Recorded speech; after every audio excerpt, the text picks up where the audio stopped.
The Sun King is a cruise ship. It is sailing around the Caribbean.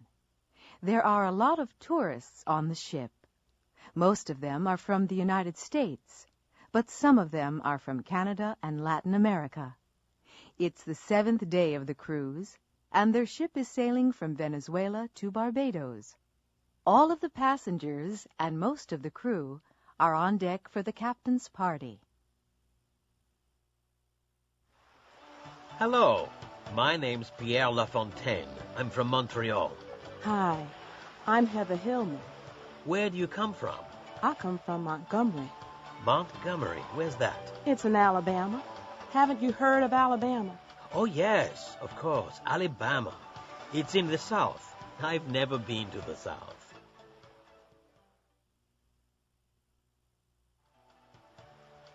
What a terrible party. Oh, really? Do you think so? Yes, I do. Oh, by the way, my name's Marianne Wilson. I'm Tom Gray. Nice to meet you. I work in a bank. What do you do? Well, I'm captain of this ship. It's my party. Oh, I'm so sorry. That's okay. No problem.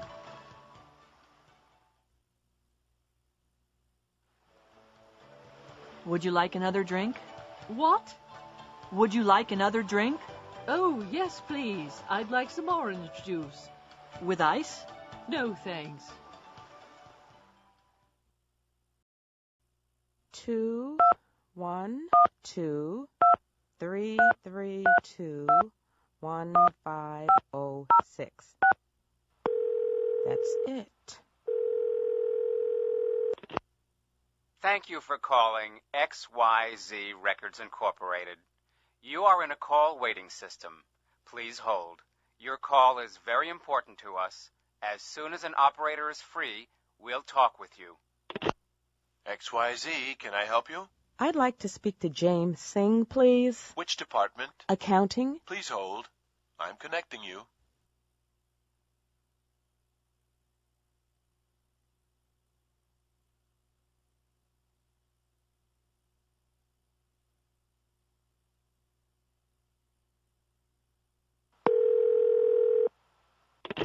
Thank you for calling Lemon Computers. If you are calling from a touch-tone phone and you know the extension number you require, you may dial it now or at any time during this message. For sales and marketing, press 1 now. For customer service, press 3 now. For all other inquiries, press 0. Or stay on the line and someone will assist you shortly.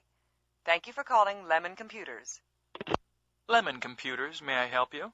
Can I speak to Simon Hertz, please? One moment.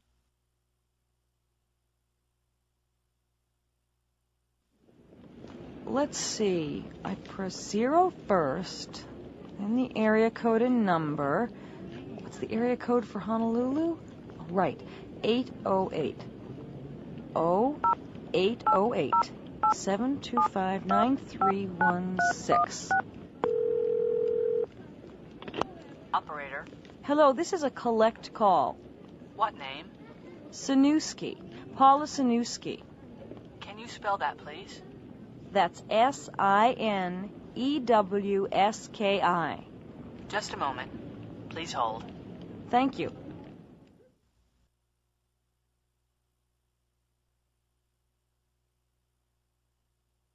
One. Directory assistance, what city? Minneapolis, please. What name? Nelson, Mr. P. 1999 Stinson Boulevard in Columbia Heights. Thank you for calling Minnesota Telephone. The number is 334-9045.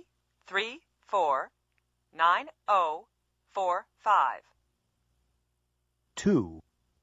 Directory assistance, what city? San Francisco. What name? Slick, Ms. G. at 2400 Fulton Street, San Francisco. Thank you for calling Pacific Bell. The number is 685-0124.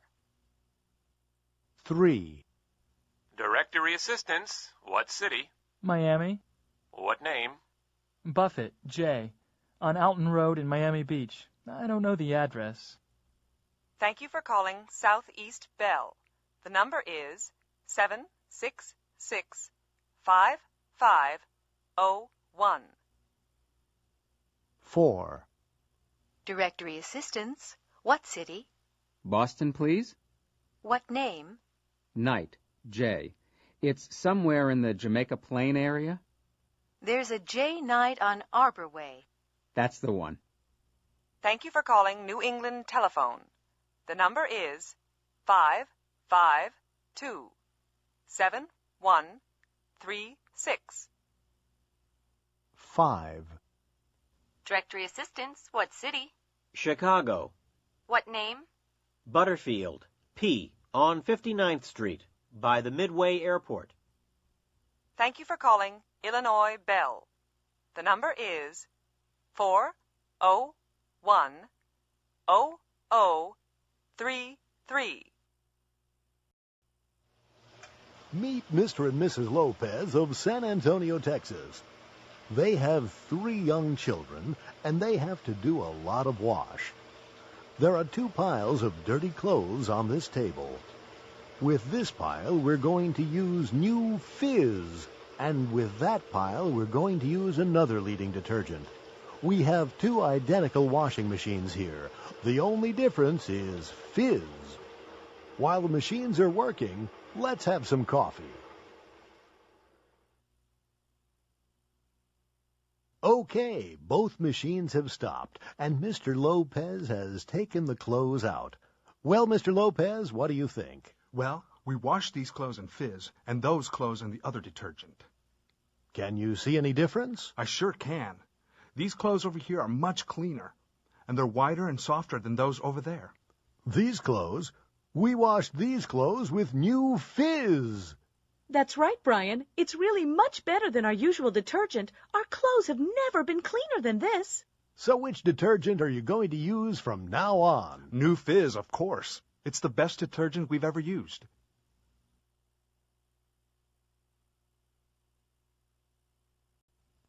It's time now for our Olympic update, coming to you live by satellite from the Olympic Games. Here's our reporter, Pat Sweeney.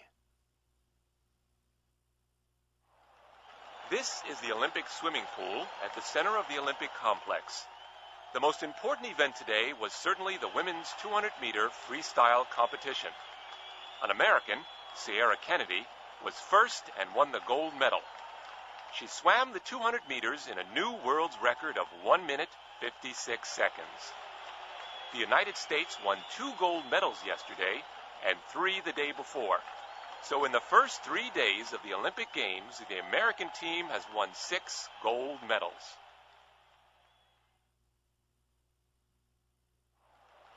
Here you see Jack Lumber from Canada. This morning, he won the men's javelin final. On his first try, he threw the javelin over 100 meters. Nobody has ever done that before. A new world record. Unfortunately, there was nearly a terrible accident in the javelin event. Harvey Jones, the American competitor, slipped when he was throwing his javelin, and it hit a judge in the foot. Luckily, the judge was fine.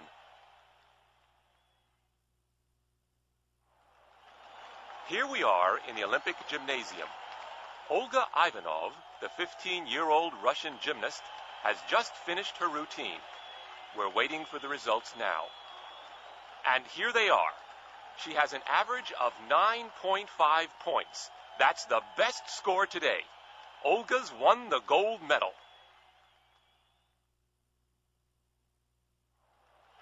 We're waiting for the last jumper. Ted Kelly from Great Britain is going to jump.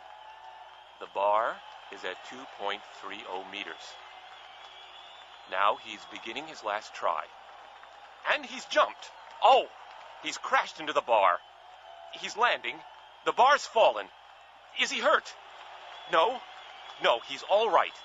He's getting up and walking away.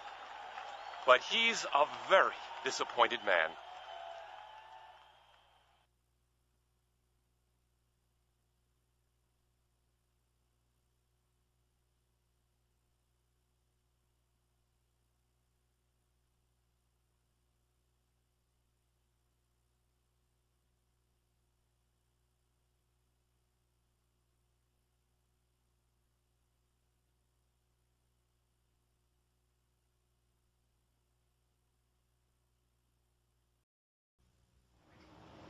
What's the matter, Debbie? I'm waiting for a letter from Nick. It wasn't here yesterday, and it isn't here today either. Don't worry, honey. It'll be here tomorrow. Will it? I don't know. The next day.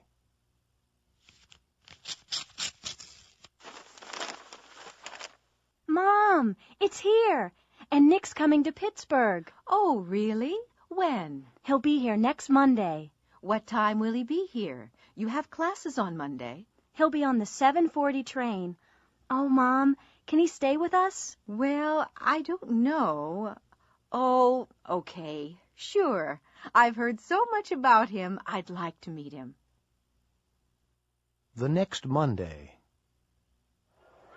Debbie, the train won't be here for 10 minutes. Let's get a soda or something. No, thanks, Mom.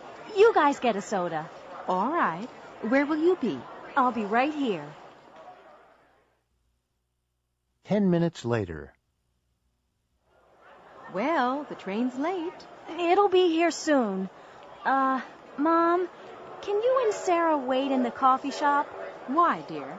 I want to say hello to Nick on my own. Is that okay? Sure. But we've just had a soda. We'll be in the bookstore right over there. Thanks, Mom. I won't be long.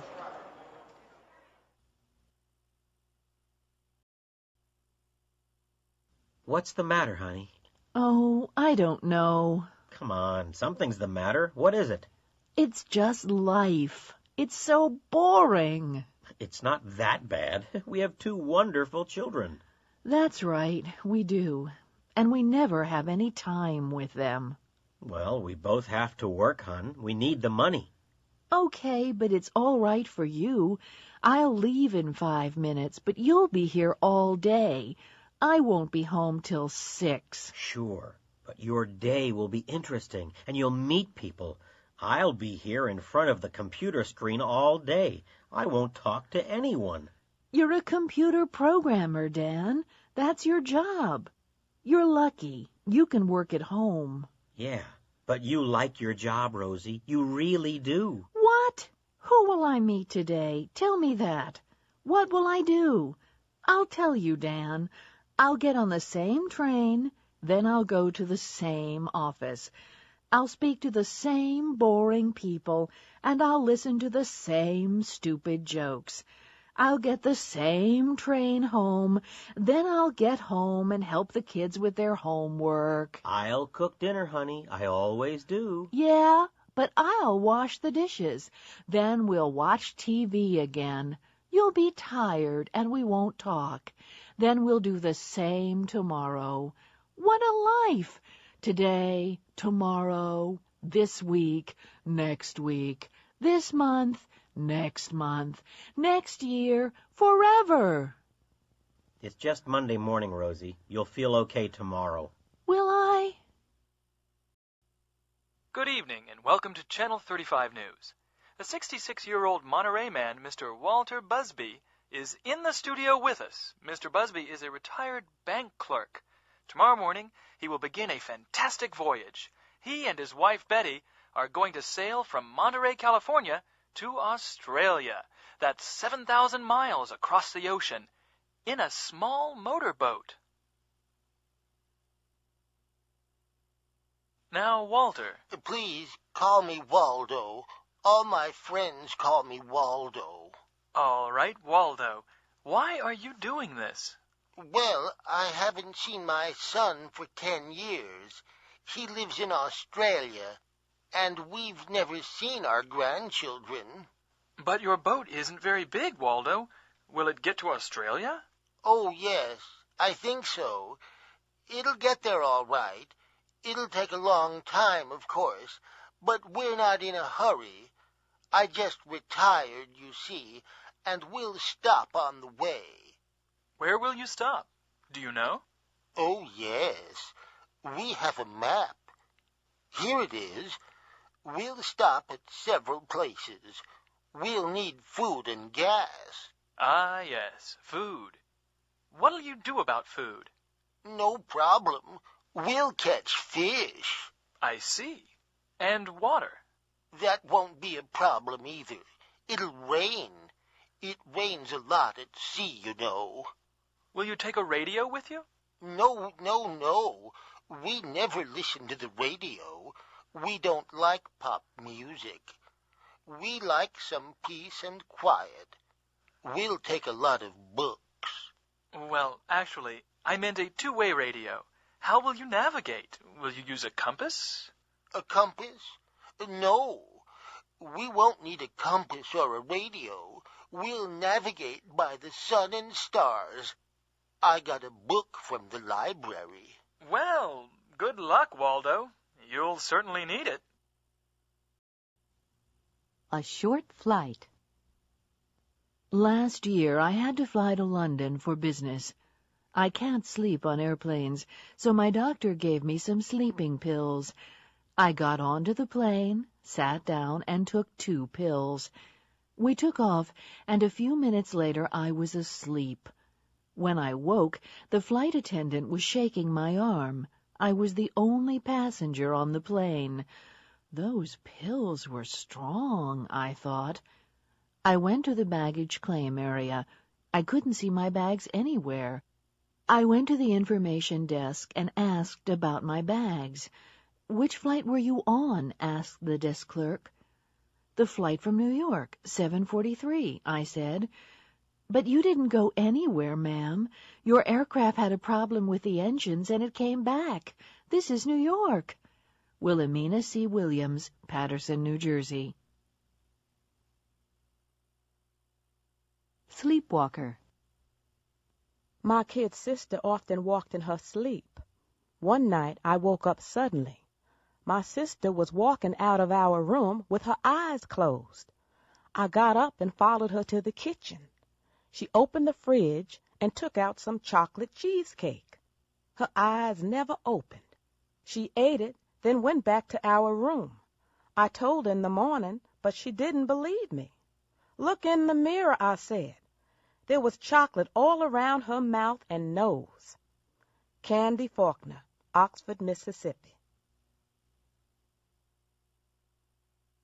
What a nightmare. I once had a terrible nightmare. I dreamed I was in a hotel room on the 40th floor. The hotel was on fire. Smoke was coming under the door. I couldn't open the window. I hit it with a chair, but I couldn't break it. The room got hotter and hotter, and the smoke got thicker and thicker. This is the end, I thought. Then I heard a crash. Right then, I woke up. I was at home in my own bed, in my own room, and the room really was full of smoke. The window was open, and a firefighter was climbing into the room. He rescued me. My apartment was on fire. Jackson Burns, Seattle, Washington. Can I help you? Yes, thank you. I have a terrible headache. How long have you had it? About 2 or 3 hours. Well, try these pills. Take 2 every 4 hours. Thank you very much. You're welcome. Could I have a box of throat lozenges, please? With antiseptic or without? With. There you go. Will that be all? Yes, that's all. Sorry, I only have a $50 bill. Okay, out of 50. Here's your change. Thank you. You're welcome. Could you fill this prescription, please? Sure. Do you want to wait? How long will it take? It'll be ready in about 20 minutes. Oh, I'll come back later. All right. It'll be waiting. Should I pay now or later? Later will be fine. Come in. Yes, Miss Baloney? No, Gary. I don't want you. Who do you want, Miss Baloney? I want Marvin, and I want him right away. Okay, I'll go and find him. Marvin? Did you want to see me, ma'am? Yes, I wanted to see you 20 minutes ago. I'm sorry. I was in the garage. I want a car this afternoon. Which car do you want to take? The stretch limo, the Rolls Royce, or the Ferrari? The stretch limo. Where do you want to go, ma'am? The recording studio? What time? The recording session begins at 2. We'll leave here at 1:30. Okay, Brandon. Can you hear me? Sure. I want you to play electric piano on this one.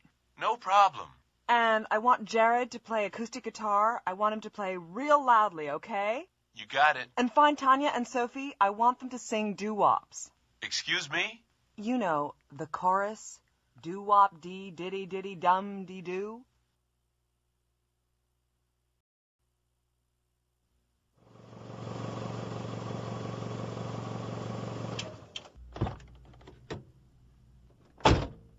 I like your car, Jackie. Oh, you do?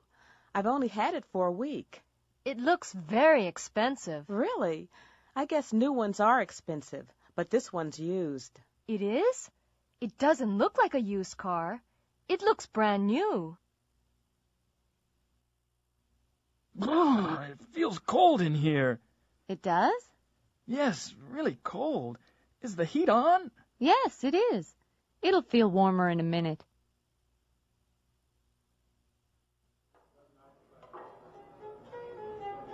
Waiter, Yes, sir. these vegetables aren't fresh. But they are fresh, sir. Well, they don't taste fresh to me. I want you to get the manager.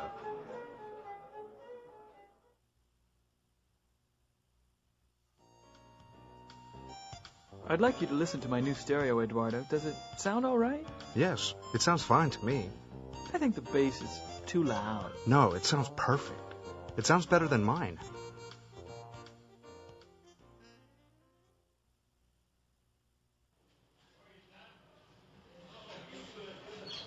Have you changed your perfume? Yes. Why, do you like it? Yes, it smells wonderful. What is it? It's Roseanne by Devlon. It smells expensive, is it? I don't know. It was a present.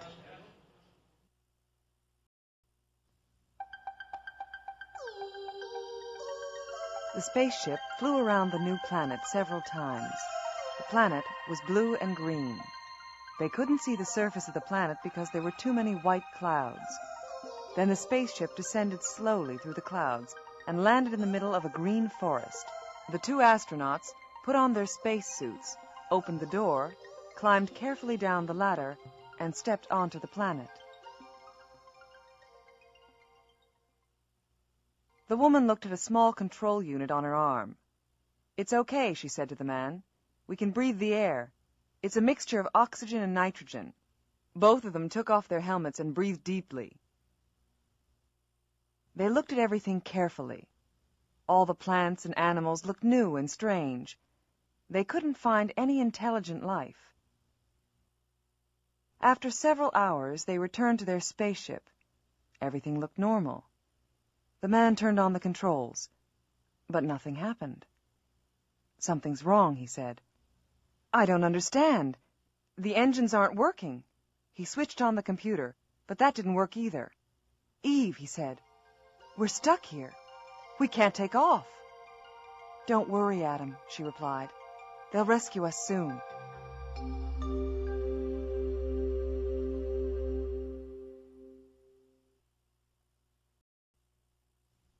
In the hotel coffee shop. Come on, Kim. Hurry up and finish your coffee. We have to catch a taxi to the airport. We'll be late. I can't hurry. This coffee's too hot for me to drink. Why don't you put some cold milk in it? Milk? I don't take milk in my coffee. Oh, okay. Is it cool enough for you to drink now? Yes, but it tastes awful. At the airport. Oh, no. The global counter looks a mile away. Ooh. What did you put in these suitcases? Rocks? Only clothes. Why? Are they heavy? Yes, they are. The taxi driver managed to carry them. Well, they're too heavy for me to carry, and I don't see any luggage carts. Well, I'm not strong enough to help you. Porter, over here, please. On the plane. Oh, Mike, I didn't tell you. My sister called this morning. Oh? Which one? Tiffany? Yes? She wants to get married. Married? She isn't old enough to get married. She's only 17. Who does she want to marry? Mark McIntosh. Mark McIntosh, the actor? I can't believe it. He's too old for her. He's over 60. I know, but she loves him.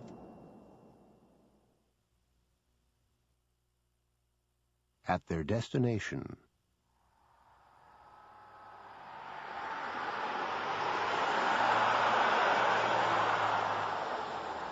Oh, no. There goes the last bus. Well, let's walk to the highway and catch a different bus. It's a mile away. That's too far for me to walk. Let's take a taxi. Another taxi. We aren't rich enough to go everywhere by taxi. Mike, haven't you forgotten something? What? We have 3 suitcases. Do you really want to walk? You're right. Taxi!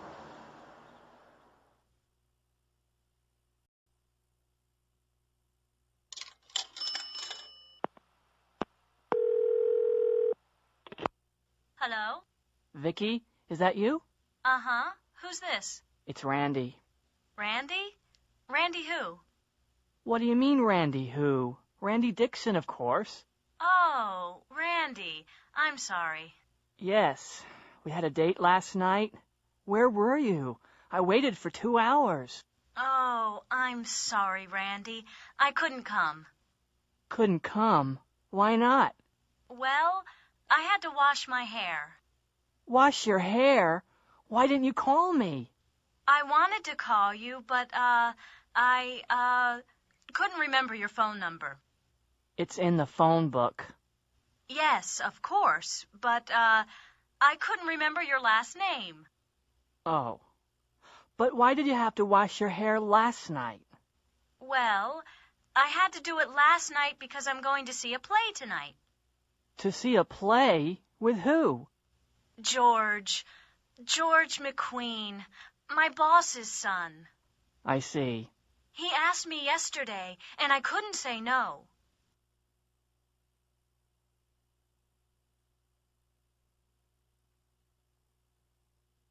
Hello? Good morning. This is the First State Bank. My name's Bridget O'Connor. I'm the manager. Oh, yes? Did you get my letter? What letter was that? Well, I wanted to see you. I called yesterday, but I couldn't get an answer. Was that in the morning? That's right. I'm sorry, I wasn't here. I had to see my doctor. I've had problems with my leg. I wanted to ask you about your account. My account? Yes. You wrote a check for $1,000 last week. $1,000? Yes, and there's only $152.95 in your account. But I don't have an account with First State. Now look here, Mr. Trump. Mr. Trump? Who's Mr. Trump? I'm not Mr. Trump. I'm sorry. Is this 848-3592? Say that again. 848-3592. Ah! This is 848-3952. My name's Sikorsky. You have the wrong number. Oh. Good morning. Are you the new janitor of the building? Janitor? No, not me. I want to join the army, man. What? You in the army? Yeah, I want to be a soldier. This is the army recruiting office, isn't it? Well, yes. Sit down, son. Thanks, man. Now, why do you want to be a soldier, what's your name, son? Corona. Frankie Corona. Well, I saw the commercial on TV last night. It looked pretty good. Vacations, money, travel, education, a pension. I see. Yes, it's a good life in the army. Terrific. Now, do you have any questions? Let's see. Yes, will I have to get a haircut? Oh, yes, you'll have to get a haircut and wear a uniform. A uniform? I've never had to wear a uniform before. Oh, yes, and you'll have to obey orders. But you won't have to clean latrines. What are latrines? Toilets. I've never had to clean toilets. What about the work? Will I have to work hard? Oh, yes, you'll have to work hard, all right. And what about education? Oh, yes, there are a lot of opportunities. Maybe you'll be a computer programmer or a communications expert one day. Okay, I'd like to join. All right, just sign here, Frankie. There you go, man. Frankie Corona. Corona. Huh? Stand up. Stand up straight, Corona. Now, march. Left, right, left, right. You're in the army now. All major cities have traffic problems. Toronto has too many cars and not enough parking spaces in the city center. Traffic moves slowly downtown, and parking costs are extremely high. The planning department wanted to change the traffic system, so they conducted a traffic survey. They interviewed a lot of people in downtown Toronto. 1. David Chang is 58. He learned to drive when he was 18. He's been able to drive for 40 years. He lives about 20 miles away. He always comes downtown by car. 2. Leila Patel is 25. She's been able to drive for 6 years, but she doesn't have a car. She hasn't been able to save enough money. She lives about 35 miles away. She always comes into town by train. 3. Douglas Mackenzie is 20. He's had a lot of driving lessons. He's taken the driving test 3 times, but he hasn't been able to pass the test yet. He lives near the city center and works in a mall downtown. He usually walks to work. 4. Mr. and Mrs. Hawkins are both over 65. They've never been able to drive. They've never learned. They don't live far from downtown, and they occasionally come downtown by streetcar. Why do you want to study computer programming? Well, I lost my job last month, and I haven't been able to find another one. I see. Do you have any money? Well, some, and my girlfriend will be able to help me. Good. The course costs $2,500. Ooh, will I be able to find a job as a computer programmer? Oh, sure. You'll be able to get a good job and make lots of money. Please sign here. This is the room. Do you like it? It's very nice. Is it quiet? I'm a writer. You'll be able to work with no problem. There's almost no noise here. Will I be able to use the kitchen? Yes, of course. Fine. It looks good. What's that? Oh, that's just our neighbor. He works on old cars. He's usually quiet.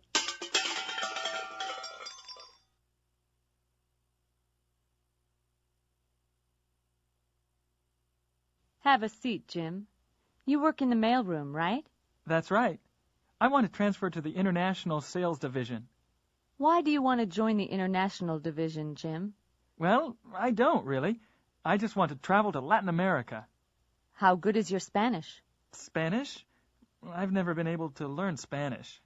Well, what will you be able to do in the International Sales Division? I don't know, but I won't be able to work very hard. I have a bad back. Next. Good morning. Good morning. I'd like to cash this check, please. Okay, $200. Oh, you haven't signed it. Really? Oh, I'm sorry. There you go. How would you like the money? 20s, please. Oh, and could I have $20 in smaller bills? Sure.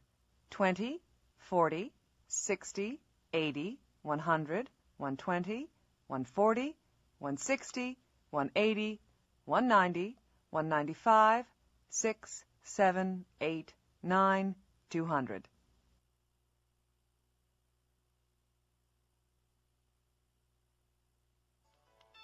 I'd like to get this, but I don't have enough cash on me. Do you take traveler's checks? Yes, of course. Good. Here you are. Thank you. I'll need some identification, too. Sure. Is my driver's license all right? Yes, that's fine. Just sign and date it. I have a stamp with the store's name.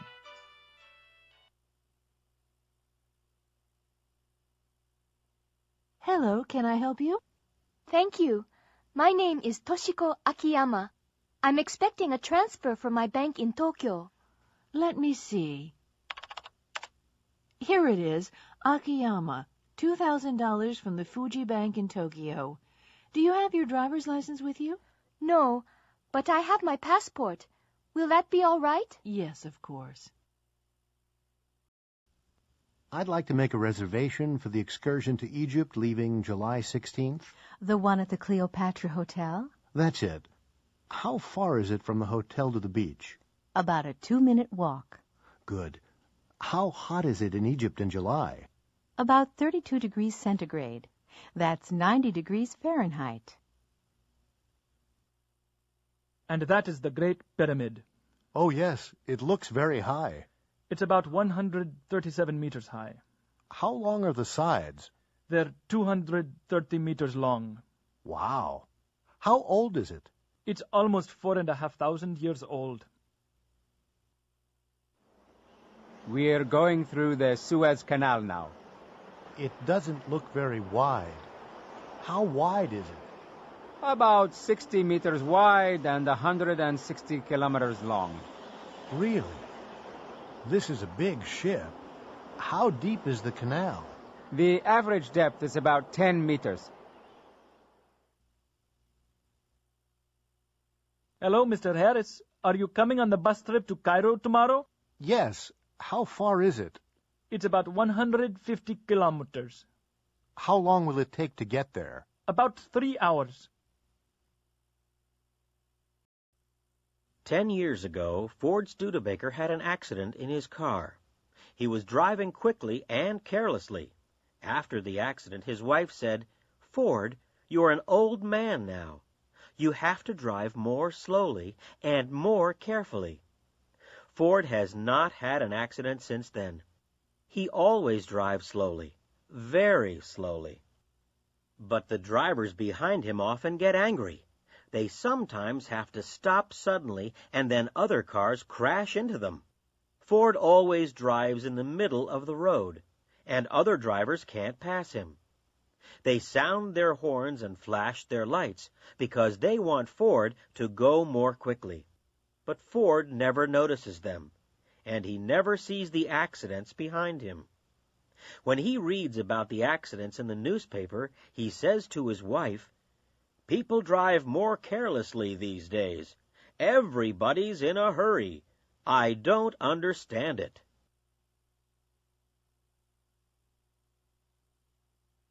Natasha Terranova is a tennis star.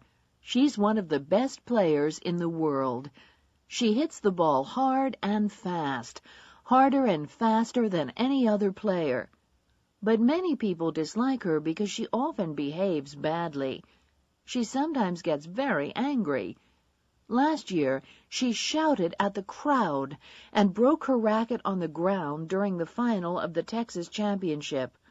She didn't play well and lost. This year, she played better and won the final. Unfortunately, she got very angry and behaved worse than last year. She threw her racket at the umpire. She will never be able to play in the Texas Championship again. Al Bellini works for an import-export company in Los Angeles. One morning last summer, Al called his office at 9 o'clock. His boss, Ralph Vasquez, answered the phone.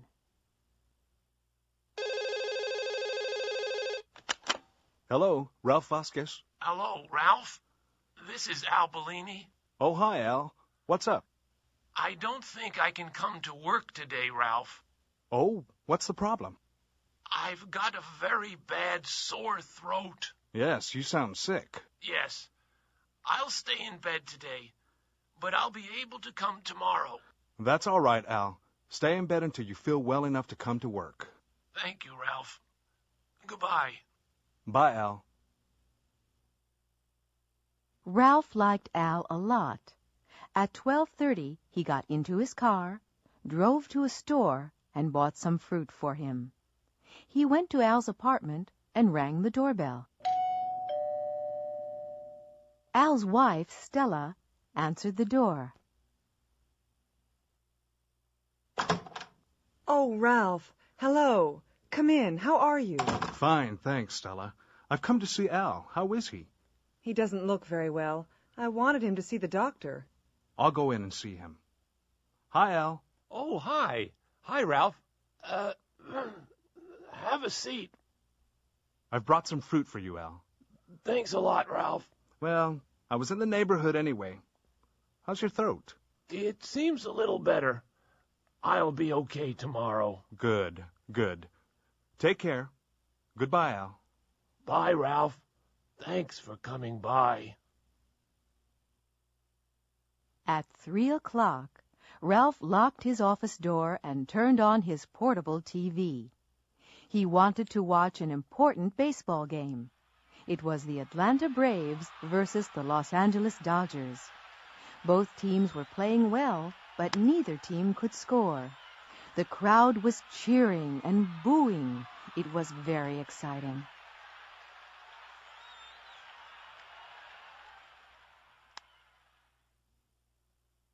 Then at 3:20, Sam Zapata of the Dodgers hit a home run. Ralph jumped out of his chair. He was very excited. He was smiling happily when suddenly the cameraman focused on the crowd. Ralph's smile disappeared, and he looked very upset. Al Bellini's face, in close-up, was there on the screen. He didn't look sick, and he didn't sound sick. He was smiling happily and cheering wildly.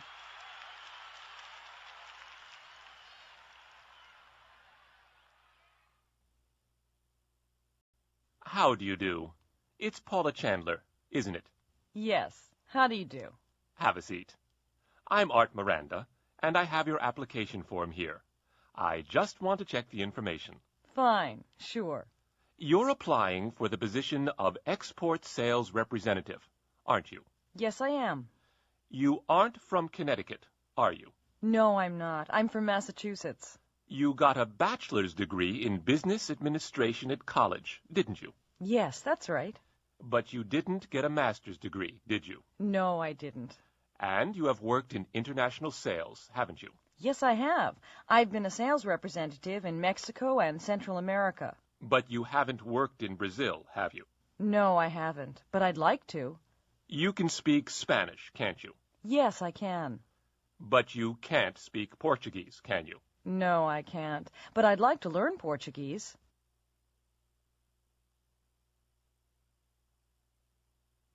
Come in. Have a seat.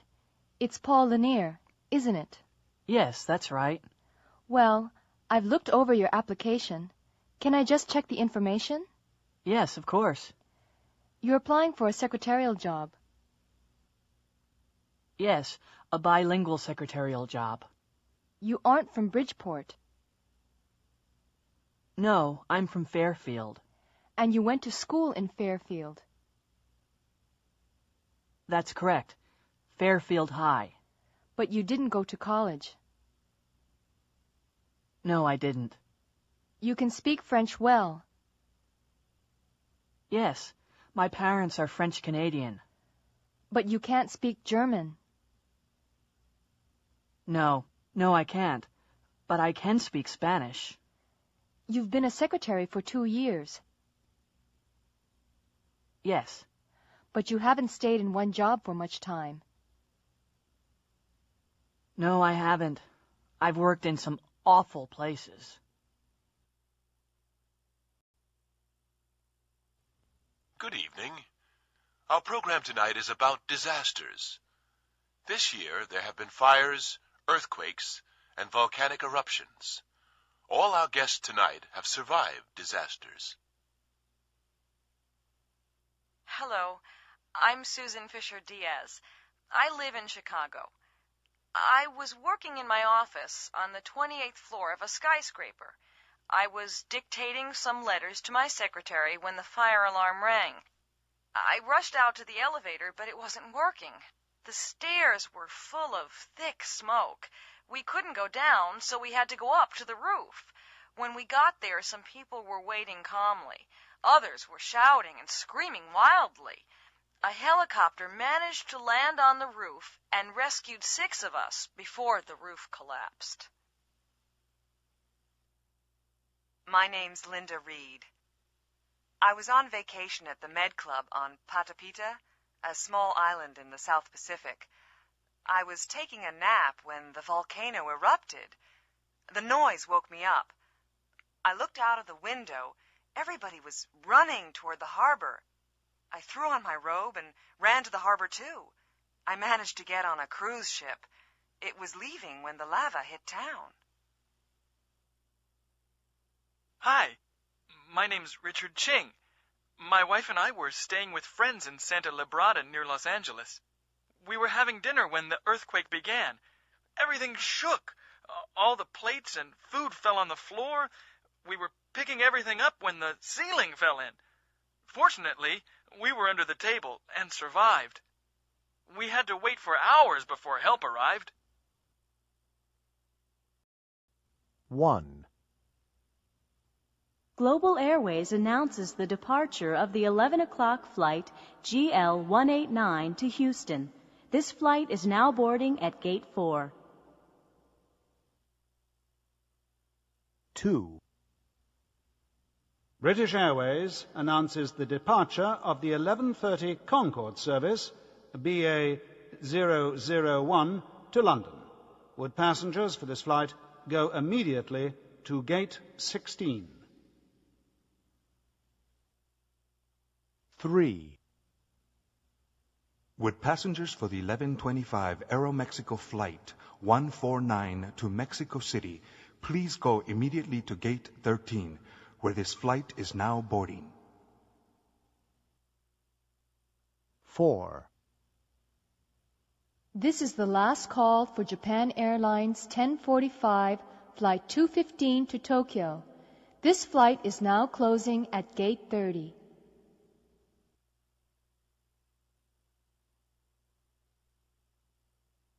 Do I check in here for Global Flight 179 to Caracas? Do you already have your ticket? Yes, I do. Thank you. May I see your passport? There you go. Can you put your luggage up here, please? Sure. Just one case? Yes, that's all. Did you pack the case yourself? Yes, I did. And you haven't left it anywhere, have you? No, it's been with me all the time. Are there any electrical items in the case? No, there aren't. Okay, that's fine. Do you have a seating preference? Yes, I do. I'd like a window seat, please. Fine. Seat 12A. Here's your ticket and your boarding pass. Thank you. The flight leaves from Gate 4 in the South Terminal. Please report to the gate by 10:30. Enjoy your flight.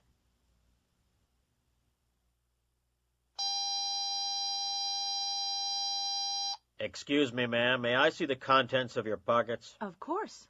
Thank you. Put everything in this container.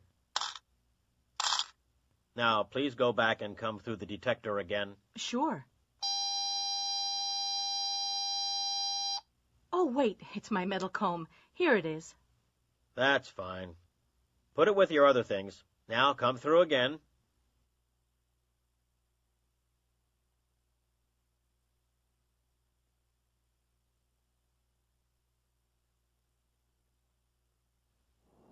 Good morning, ladies and gentlemen. This is your captain speaking. I'd like to welcome you all aboard Global's Flight 179 to Caracas. We're now flying at an altitude of 33,000 feet, and our speed is approximately 500 miles per hour. We'll land in Caracas in 3.5 hours at 1:20 local time. The temperature in Caracas is a sunny 87 degrees Fahrenheit, about 31 degrees Celsius. In a few minutes, you'll be able to see the Gulf of Mexico on our left. Our flight attendants will serve lunch in a few minutes. Enjoy your flight, And thank you for choosing Global. Ow! This knife's sharp. I've cut myself. Let me see. Oh, you haven't cut yourself badly. It's just a scratch. But it's bleeding. It's not bleeding much. I'll get a Band-Aid. Did you see the play on Channel 13 last night? No, I didn't. What was it? Romeo and Juliet. I cried. You cried? Why? Well, it was very sad. At the end, Romeo killed himself, and then Juliet killed herself. It sounds dumb to me. Why did they kill themselves? For love. Oh, they were dumb, weren't they? My guests tonight are the rock stars MC Malone and TNT Cats. Hi, Sid. We're happy to be here. You both play the guitar and sing very well. How did you learn? Well, we just bought some guitars, and we taught ourselves. You taught yourselves. Terrific. I'm sorry I'm late. Oh, that's all right, Yolanda. Yesterday was my first wedding anniversary. Congratulations. Thanks. We went to that new restaurant on Bank Street. Did you enjoy yourselves? Oh, yes. We had a very good time. Have you seen my new microwave oven? No, I haven't. Oh, it's fabulous. It has an automatic timer. It can turn itself on and off, and it cleans itself. Hello, how are you today? Can I help you? Yes, I'm looking for a pet for my son. Can you suggest anything? What kind of pet does he want? A traditional pet?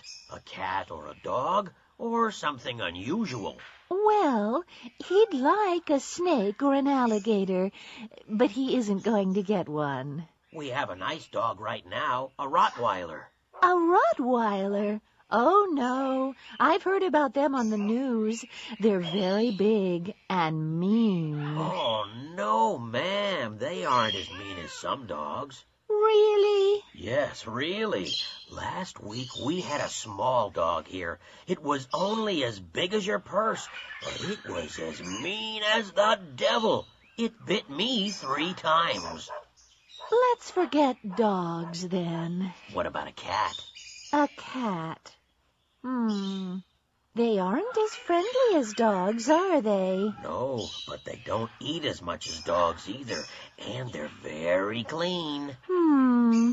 Or what about a bird, a parrot or a parakeet? We have both. Which do you recommend?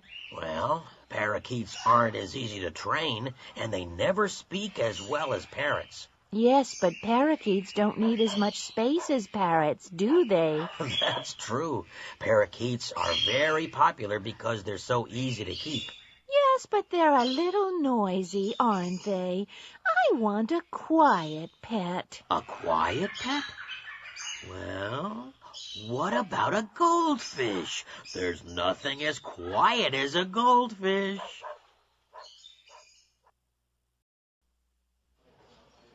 You're John Patrick O'Brien. Yes, I am. You sell used cars. Yes, I do. And other things. You live on Staten Island. Yes, I do. I live in Richmond Town. You went to the races at Montville yesterday. That's right. You weren't alone. No, I wasn't. I was with my friend, Bobby Ann Chase. But you're married. O'Brien. No. Who told you that? You left your apartment at 11 o'clock. Yes, about 11. You were in your Cadillac. Yes, I was. You didn't stop for gas. No. You had lunch at a Chinese restaurant. No, we didn't. We had lunch at a fast food place. You don't remember the name of the place. No, I'm afraid I don't. You had fried chicken. No, we got some hamburgers to go and ate in the car. You got to Montvale Racetrack in time for the first race. Yes, correct. You were very lucky. Yes, I really was. You won $50,000. I can't remember exactly how much. There was $50,000 in your apartment. Was there? You don't know where Bobby Ann is now. No, I'm not her husband. But you left her in Midtown Manhattan because she wanted to buy some clothes. Yes, that's right. It's interesting. Oh, Brian, you have a very fast car. What do you mean? The last race at Montvale started late, and it didn't finish until 25 after 5. So you drove from Montvale on Long Island to Midtown Manhattan to Staten Island in 35 minutes. At rush hour. That's impossible. Oh, Brian.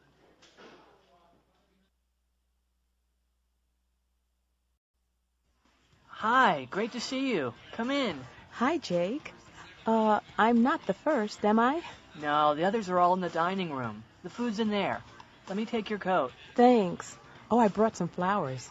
Thank you. I'll put them in some water right away. Is Bruce coming? He's already here. Go on in.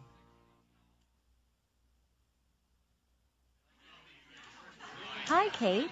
I like your dress. Thanks. Have you seen Bruce? Bruce? Oh, yeah, Bruce. He was here a second ago. Have you had something to eat? No, not yet. The vegetables and dip are over there. Help yourself. Thank you. There's some salad over here. And there are some potato chips and nuts on the table. Okay. See you later.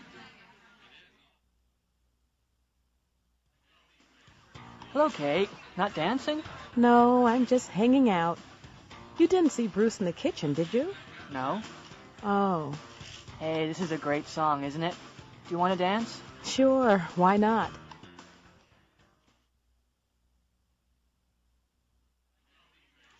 Well, here's your coat. Thanks for coming. It was nice of you to invite me. I really enjoyed myself. Good. You've got to come to Jake's birthday party next month. Okay. What happened to Bruce, do you know? He left early, I think. I didn't see Michelle either. No, I think she left early, too. Oh, well. Thanks again. Bye. Kelly Strong and Rod DeBiro are in the studio. They're acting in a scene from Together Again.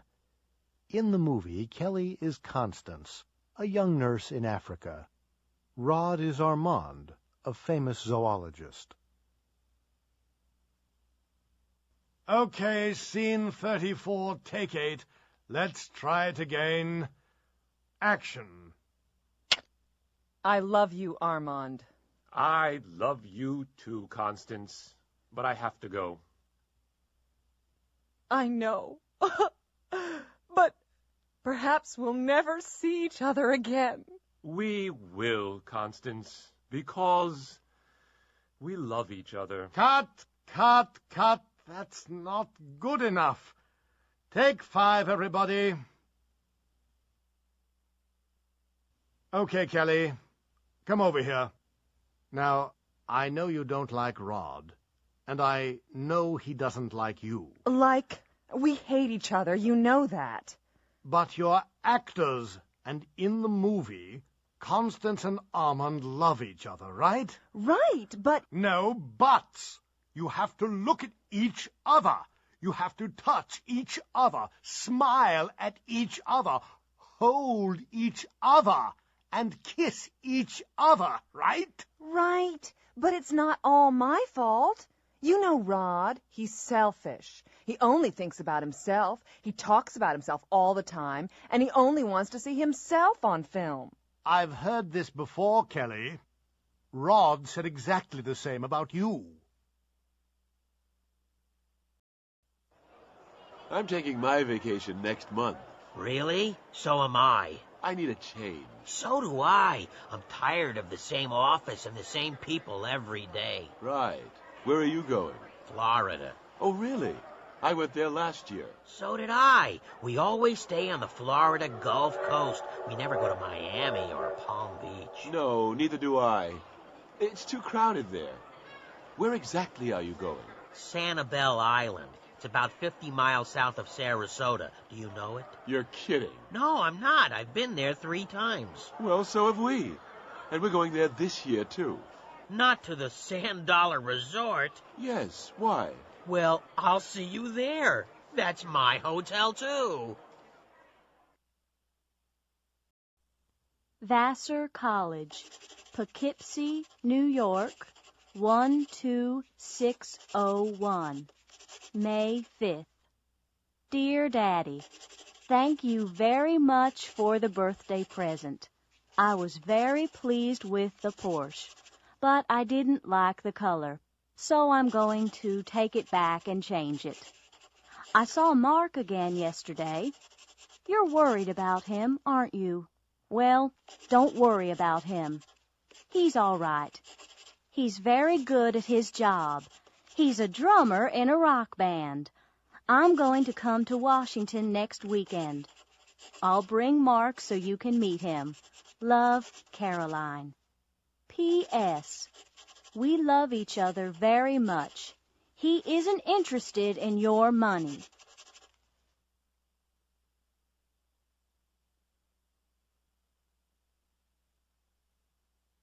May 15th. Dear Caroline, I'm sorry about last weekend. I was very upset with Mr. Rodberg. I can't call him Mark, but he was very rude to me. I'm not a stupid old fool. I'm tired of dumb young men. I couldn't talk with him about anything. You love him, I know. I just feel sorry for you.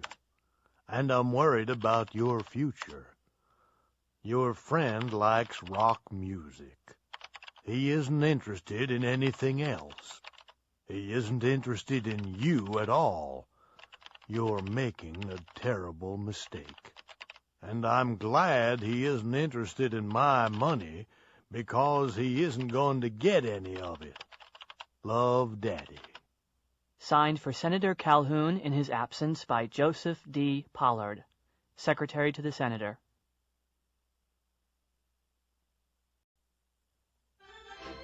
Hi there, I'm Barry Smiles. Welcome to the Yes-No contest.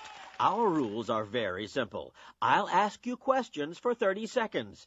You must answer, but you can't answer with yes or no. You can't nod or shake your head either.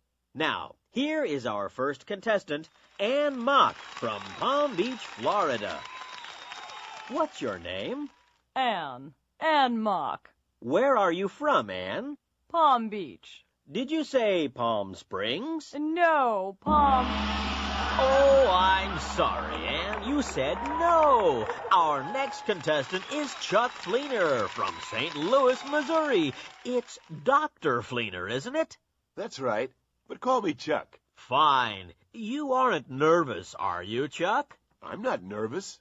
Did you shake your head? I didn't. Are you sure? Yes, I'm... Oh, I'm sorry, Chuck. Better luck next time. Now, here's our third contestant. He's Richard or Apollo from Washington, D.C. Hello, Richard. Hello, Barry. You work in a bank, don't you? That's correct. Do you like your job? I enjoy it very much. Oh, do you? I said I enjoy it very much. Now, you aren't married, are you? I am married. Is your wife here tonight? She's at home in Washington. So she isn't here? Of course not. Do you have any children? I have 2 children. 2 boys? A boy and a girl. And... that's 30 seconds. You've done it, Richard. Isn't that wonderful, everybody? He's won tonight's jackpot prize, a brand new fully automatic dishwasher.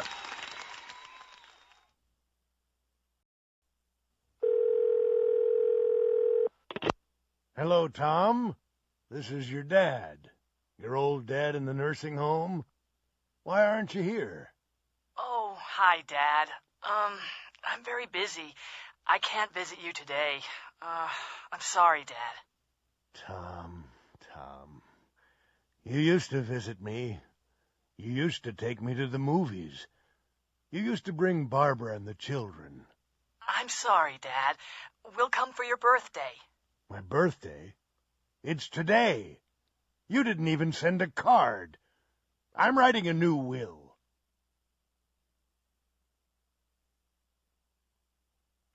Reggie, you used to be the best baseball player in the National League. Are you going to come back and play again? No, I'm not. No way. Why not? Well, baseball used to be the most important thing in my life, but it isn't anymore. I used to practice every day. I never used to go out or eat big meals or stay up late. Why has your life changed, Reggie? Well, I was poor then, but I'm not now. I don't need to play baseball anymore.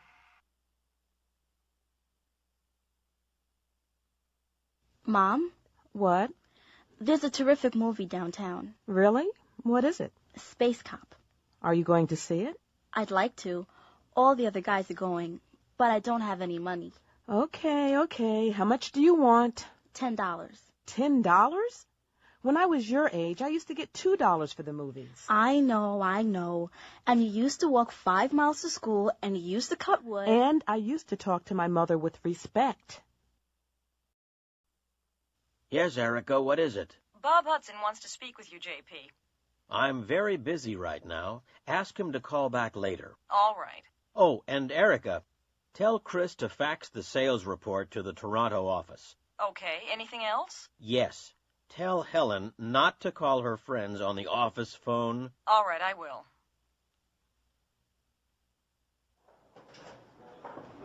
Hello? This is Mr. Powell's assistant again. I'm afraid Mr. Powell's very busy right now. Could you call back later? All right, thanks.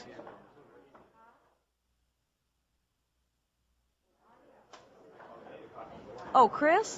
Yes, Erica? JP wants you to fax this report to Toronto. Okay, I'll do it later. No, Chris, do it now. I know it's important.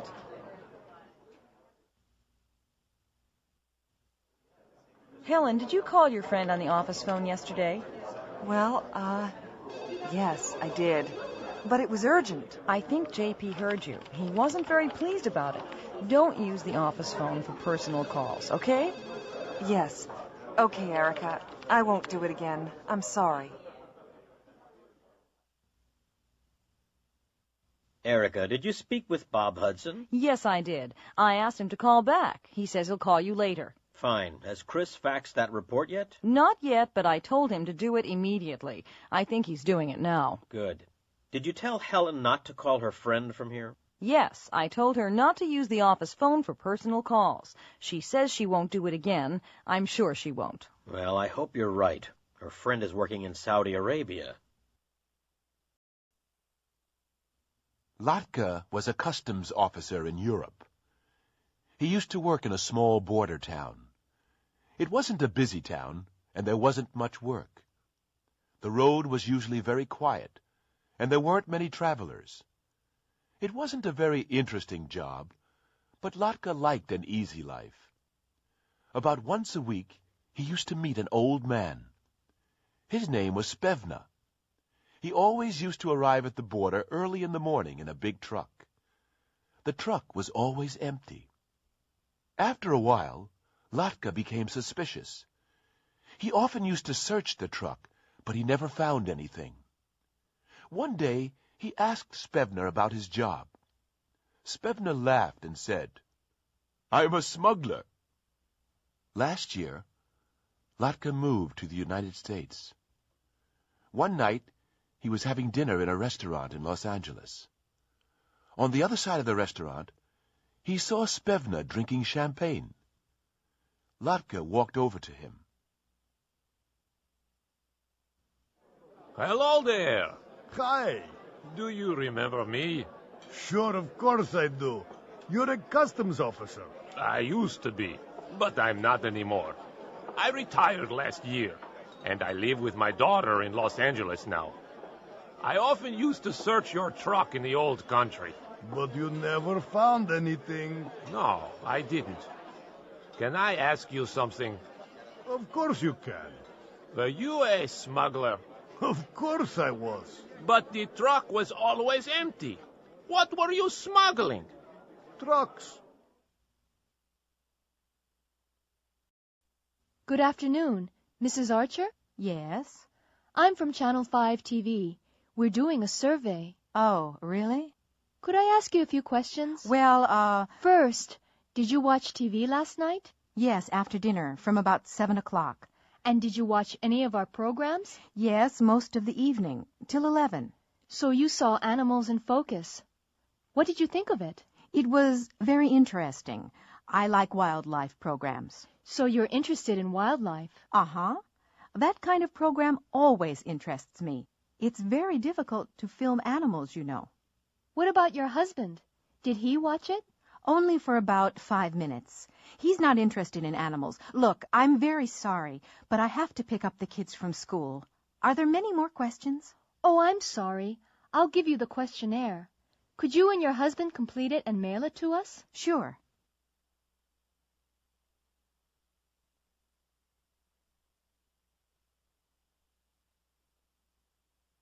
First of all, Animals in Focus. What did you think of that? Great. Really great. It was educational, just right for the children. And chimpanzees always amuse me. Much more amusing than Lenny Hill in the next program. Some of his jokes are quite shocking. And young children are watching television at that time of night. Uh-huh. What about Texas, Texas? The worst kind of TV. This kind of program annoys me. It's all just money and sex. Not interesting. Okay. And the report on violence in the cities. What did you think of that? A very important program. The problem of violence worries everyone. The news? The news always interests me. There isn't enough news on TV. And lastly, the horror movie. Well, horror movies like this don't frighten me at all. I just turn them off. Hi, Keith. How's it going? Oh, hi. You don't look very happy. What's up? Oh, nothing really. I bought these jeans about 2 weeks ago, and they're too tight. I have to lose weight. Maybe you should go on a diet. Sure, but what kind of a diet? You should eat lots of salad and fruit. I hate salad. I prefer meat and French fries, and I love candy. There you go. You shouldn't eat too much meat, and you shouldn't eat candy at all. I know, Nick. Believe me, I know. What's the matter, Dario? You're very quiet today. I'm worried about my English. What's the problem? I'm not practicing enough. Why not? Well, it's hard to meet Americans. You should go out more. Where should I go?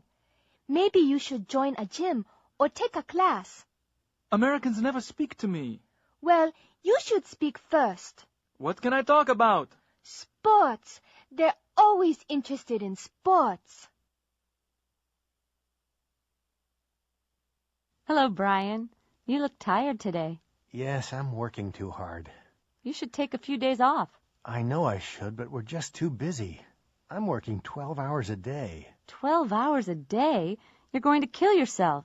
What else can I do? Maybe you should quit. I can't. I need the money. I'm David Burns, and I'm going to announce the winners. Senator Cheryl Adams is going to present the awards. And our first winner is 78-year-old Mrs. Flora Dobson. You all remember her. She's a very brave woman. She's the one that knocked out a robber with her walking stick. Step over here, Mrs. Dobson. Congratulations, Mrs. Dobson. Is that the stick that knocked him out? Pardon me? Oh, yes. This is the one, all right. This is the one that knocked him out. I hit him like this. Oh, dear. You won't hit me, will you? Well, thank you, Mrs. Dobson. Pardon me? Thank you. Thank you. And our second winner is Mr. Mac Foden. He's the one that drove his truck into Silver Creek and saved a town. Congratulations, Mr. Foden. You were very brave. How's your leg? Not too bad now, thank you, Senator. And now we have a pair of twins, Mandy and Marie Fox from Wisconsin. You all remember them. They're the ones that pulled a 9-year-old boy from a frozen lake last January. Well done. Which one of you is Mandy and which one's Marie? I'm Mandy. And I'm Marie. Next, we have Travis. Hi, Amber. Is the boss in? Yes, Steve. Miss Arnold's in her office, and she's waiting for you. Oh, has she been waiting long? Yes, she has. She got in at 20 to 10. 20 to 10? So she's been waiting for 20 minutes? Wow, I'm in trouble. Well, she isn't very happy. Well, Vera Parker, hello. Are you waiting to see Dr. Lightfoot? Hi, Alice. Yes, I am. How long have you been waiting? Well, let's see. I've been waiting since 9 o'clock. So you haven't been waiting long. It's only 10 after 9. Right, I haven't. I've been reading this magazine. There's an interesting article here about operations. You shouldn't read that, Vera. You'll be worried. No, I won't. I enjoy medical articles, you know. I've been reading about heart surgery. There are some great pictures. Look. Alice? Alice, are you okay?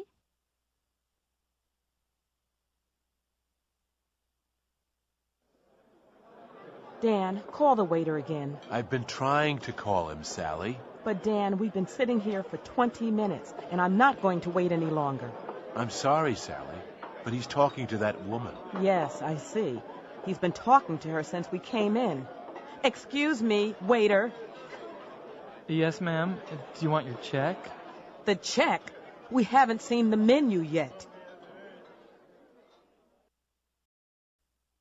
Well, I guess it's difficult to choose just 5 things out of a whole lifetime. I need a little time to think. Well, the most important thing for me was the birth of my son. But I guess everyone chooses a birth. But that really changes your life. That's the biggest change for sure. What else? Strange. I think the assassination of President Kennedy in 1963. That's a long time ago. Really a long time. But I was in high school. And for me, it's like the line between being a kid and, I don't know, growing up.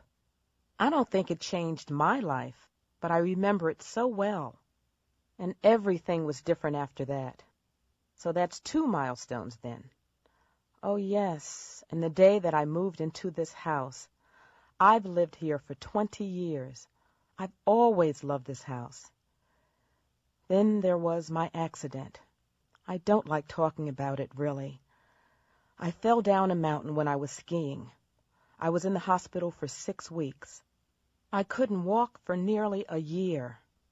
What else? That's not all. One more. Let me think. This sounds silly. A few years ago, I was in an elevator, and it stopped, just like that, between floors. I was alone there for 5 hours. I was terrified. I thought about my life and my family. I still have nightmares about it. A few months ago, there was a bank robbery in San Francisco. The police arrested a man and a woman. They're in court now. Mrs. Cato saw the robbery. She's on the witness stand. The judge and the 12 members of the jury are listening to her. A lawyer is asking her some questions. Now, Mrs. Cato, you saw the bank robbery, didn't you? Yes, I did. You saw a man, didn't you? That's right. I saw him when he went into the bank and when he came out. Now, look around the court. Do you see that man? Yes. He's the one. He's the man I saw. He wasn't alone when he went into the bank, was he? No, he wasn't. He was with a woman. Now, do you see that woman in the court? Yes. There.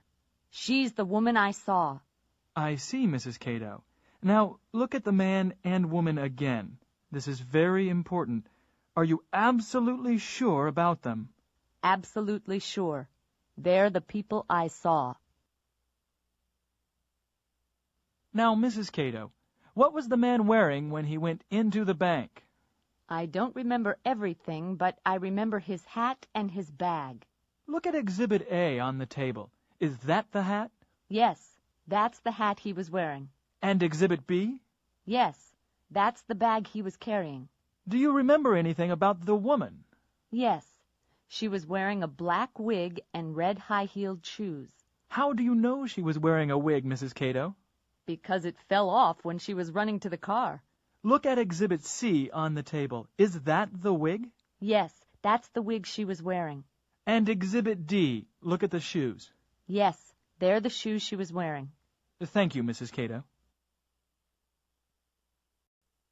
Jerry Streisand, a friend of mine in Boston, almost had a nervous breakdown last year. I told him to go to a doctor. Hello, Mr. Streisand. What's the problem? I'm very tense and nervous, Doctor. I haven't been able to sleep for days. Have you been working hard? Yes, I've been working 12 hours a day. Well, you should take a few days off. Go someplace quiet and peaceful, like Nantucket. It's a quiet island near the coast of... Jerry took a boat from New Bedford to Nantucket and arrived late Friday evening. He rang the doorbell of a boarding house, and the owner, Mrs. Searcy, answered the door. Then she showed him to his room. Jerry was very tired and went straight to bed. He slept well and didn't wake up until 9 o'clock the next morning. Jerry went downstairs for breakfast. Because there weren't any other guests, Mrs. Searcy invited him to have breakfast with her and her daughter Catherine. Catherine was already sitting in the dining room.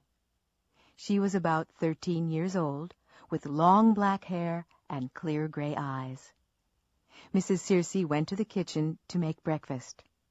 Jerry and Catherine looked at each other nervously for a few seconds. There are 4 places at the table. Is there another guest? No, we never talk about the empty place.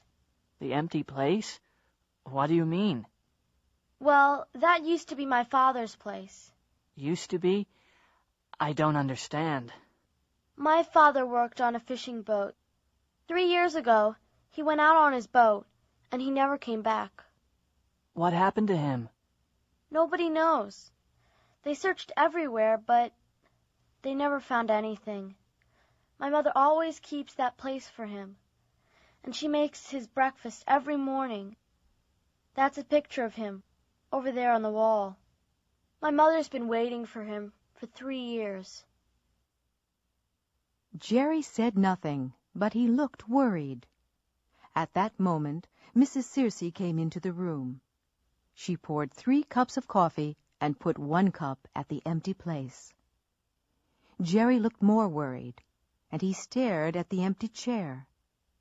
Suddenly, he heard footsteps outside the door, and a tall man with a black beard walked into the room. It was the man in the picture. Jerry jumped up and ran out of the room. Who was that? What's the matter with him? I don't know. I don't understand. He's a guest from Boston. He arrived last night after you went to sleep. Catherine, do you know anything about this? No, Daddy, I don't. But he's here because he's very nervous. He says he's hiding here because a tall man with a black beard is trying to kill him. Catherine, have you been telling stories again? Stories? Daddy? Me? Please have a seat. Thank you. I'm Esther Rosales. I've had an account here for 10 years. What can I do for you, Ms. Rosales? Well, I want to borrow some money. What for? I want to buy a car. I've been saving for one. How long have you been saving? I've been saving for 2 years. How much have you saved? I've saved about $5,000. What are you reading? The Godfather. I've never seen the movie, and Bruce told me to read it. It's a very long book. How long have you been reading it? For nearly a month, and I haven't finished it yet. How many pages have you read? About 400. I don't like long books. Neither do I.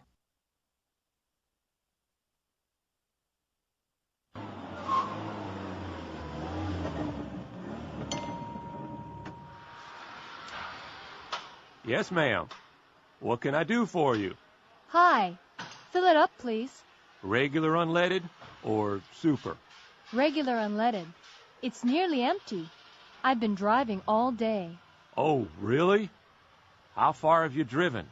About 400 miles. From Atlanta. That's a long way. Check the oil? Yes. Okay.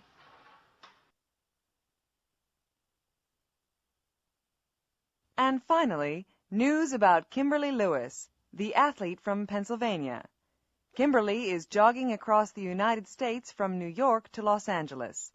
She has just arrived in Kansas City, Missouri. Kimberly left New York 2 months ago and has traveled nearly 1,300 miles. Kimberly has collected nearly $300,000 for physically challenged children. She has used 12 pairs of running shoes and more than 100 pairs of socks. Andrea Garvey is the Assistant Director of the Department of Customs and Immigration. She is preparing her agents for a special operation. Good morning, ladies and gentlemen. You were all at Friday's meeting. Are there any questions? No? Okay, take out the photographs from your folders. Look at photograph 1. That's Barry Siegel. He's the man that usually flies the diamonds into the USA, and he's the one that will land at the Circle K Ranch tomorrow night. Be careful. He's very dangerous. He's the one that shot a federal agent last year. Now photograph 2. That's Gulliver. He's the one we really want. He's the one the Mexican police arrested last year, but they had to release him because they couldn't find any diamonds with him. He controls 20% of the illegal diamond trade. He's the one we have to catch with the diamonds and the money. Look at photograph 3. Look at the woman on the right. Her name's Betty Lou Harris. She's working for us. She'll be at Gulliver's house at the ranch. She's the one that gave us the information. Watch out for the 2 men on the left, Farrell and Casey. They're the ones we've been following. They always carry guns, and they're the ones that will shoot first. Ms. Harris is probably the one they'll shoot. Do you all have photograph 4? Good. Look at the airplane. It's a Cessna 310. It's the airplane that brings in the diamonds. It's the kind of plane that can fly under radar, land anywhere, and take off quickly. You can forget the registration number. It's different every time. Okay, photograph 5. That's the area they're going to land in. Look at the trees in the background. They're the trees we're going to hide in. There's a road behind the trees, and that's the road they'll have to use. It's the only one. Finally, photograph 6. The Circle K Ranch. It's very nice, isn't it? Gulliver has 3 houses, and this is the one he paid almost $5 million for last year. Look at the car outside. That's the car that will meet the plane. It's the car he always uses.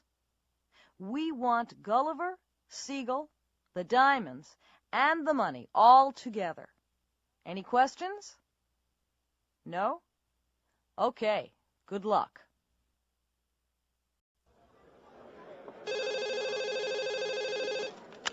Hello, Lobster Palace Restaurant. I'd like to make a reservation for tonight. All right. What time? 8 o'clock. 8 o'clock. For how many? There are 10 of us. 10. We don't usually take large parties. I know, but we are regular customers. What's your name, please? Diana Ross. Miss Ross. Of course, that'll be all right. Party of 10 at 8.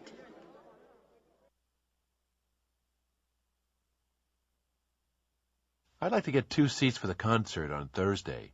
Where would you like to sit? I'm not sure. Well, here's the seating plan of the concert hall. How much is it in the middle section? $45. $45? That's a little too expensive for us. How much is it in the back? $25. That's fine. What time does the concert start? At 8 o'clock.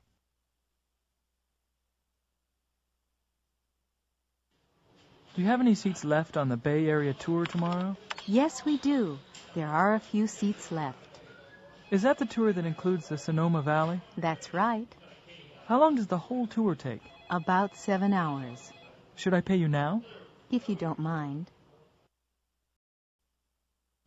Jeff, have you seen this ad in the New York Sentinel? Yes, I saw it, but I'm not interested in finding a new job. I've been here since I left college. I like working here. Really? I've only been here for 3 years, and I'm already tired of doing the same thing every day. I'm afraid of getting really bored. Oh, come on. It's not that bad. You'll do the same thing there every day. Yes, but the salaries are good. I'm not interested in making more money. I have enough now. I can never have enough. Of course, you live at home with your parents. I like living with my parents. What's wrong with that? Nothing. But I like being independent. I like traveling, and I enjoy meeting new people. I'm going to apply for the job. Well, good luck. Good morning, Libby. Hi, Jake. It's a nice day, isn't it? Yeah. What are you doing today? I'm not sure. I might go to the beach later. Well, take an umbrella. I've just seen the weather report. It might rain this afternoon. Good afternoon, Mrs. Acuna. Hello, Jake. It isn't very nice today, is it? It was a nice morning. It might stop raining soon. I hope so. Are you playing tennis today? Maybe. It depends on the weather. Good evening, Mr. Pastorius. Good evening, Jake. I think we might have a storm tonight. Oh, really? Yes. The sky's very dark, and I've just heard thunder. Oh, great. I like thunderstorms. I don't. I'm afraid of the lightning. Weather report. Good morning. I'm Wayne Porter, and here is the latest weather report from Channel 15. First, the national picture. The Pacific coast will have strong winds, which might bring rain from Northern California through coastal regions of the Pacific Northwest. In the Rockies, there will be heavy snow. It will be cold and dry in the Midwest, with cloudy skies in the afternoon. Over to the Northeast, where there will be clear skies this morning. There might be some rain in the afternoon, but it won't be heavy. You can expect temperatures in the high 30s to low 40s. Finally, here in the Southeast, it will be warm and sunny in the morning, with a 40% chance of rain in the early afternoon. There will be rain in the evening, and there might be thunderstorms at that time. Now we're going over to Joan Zane in our Tampa studio for your local weather news.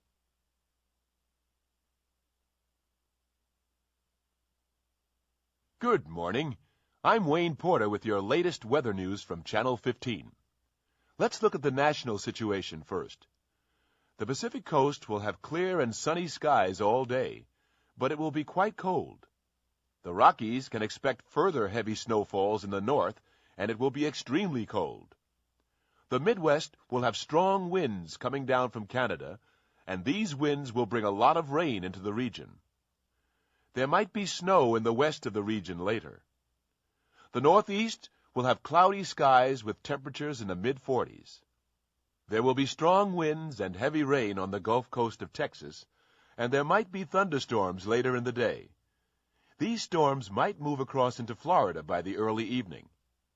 In Florida, it will be a very hot, humid day with cloudy skies, but there won't be any rain in the earlier part of the day. Now let's hear from Joan Zane for more weather news for the Tampa Bay area. Hurry up, Chef. I have 12 customers and they all want today's special. Some of them have been waiting for 15 minutes. They're getting upset. I know, but I only have 2 hands. You'll have to help me. Help you? That's not my job. I'm a waitress, not a cook. Well, one of my assistants is off today and the other is out sick. Oh, okay. What do I do first? Well, start putting the meat on the plates, and I'll finish these vegetables. Okay. Is that enough meat? Not a little too much. Take some off. What about potatoes? Oh, put on plenty of potatoes. They're cheap. And lots of peas. All right. Can I take them out now? Have you put the gravy on yet? Huh? Oh, no, I haven't. Where is it? Here it is. Oh, there isn't enough gravy. There's plenty in that pot over there. Where? Oh, okay, I've got it. Fine. Now you can begin taking the plates out to the customers. Whew, they're hot. Well, use a dish towel. And don't carry too many plates. You might drop them. Oh, I won't drop them. I've never dropped a plate in my life.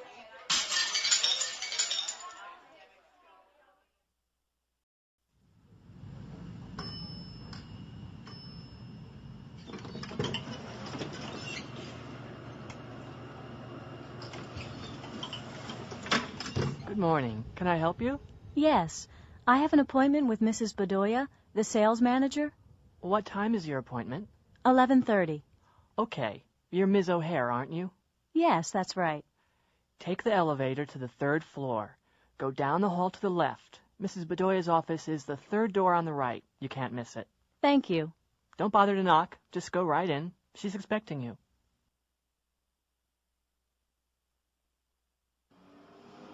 Excuse me. Yes?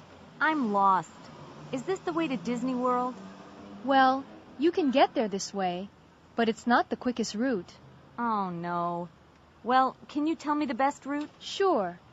Turn around and go back to the expressway. Turn left and go on until you get to the interstate. That's the I-4. The I-4? That's right.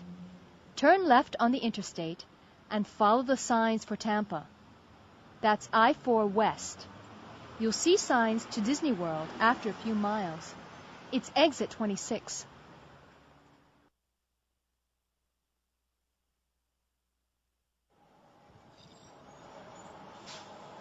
Does this bus go to 50th Street? Yes, it does. Step in, please. What's the fare? $1.25. Okay, here's $2. Can't you read? Exact change only. Oh, okay. I have 5 quarters here. Can you tell me when we get to 50th Street? Okay. Thanks a lot.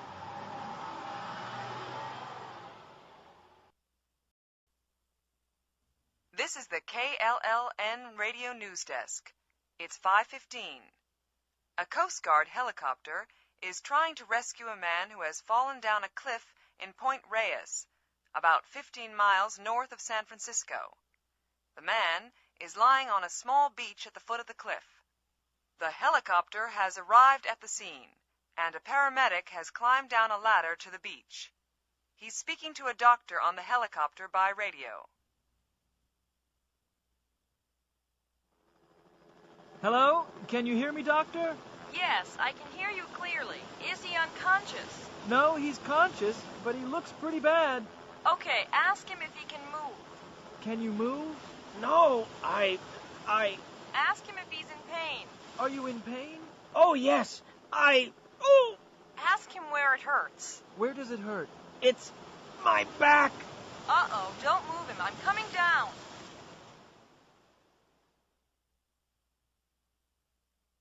Bob Atkinson is the editor of the Daily Sun. He's sending a young reporter, Lois Gold, to interview the singer Duke Williams. Now, I've arranged an interview for 4 o'clock at his hotel. Ask him lots of questions. You know, ask him if he likes the city, ask him what his next record will be and when he recorded it, and ask him where. Ask him all the usual questions. But don't ask him how old he is, okay? Dick and Janet were driving along a quiet country road in Ohio. They were on their way to Cincinnati. It was almost midnight.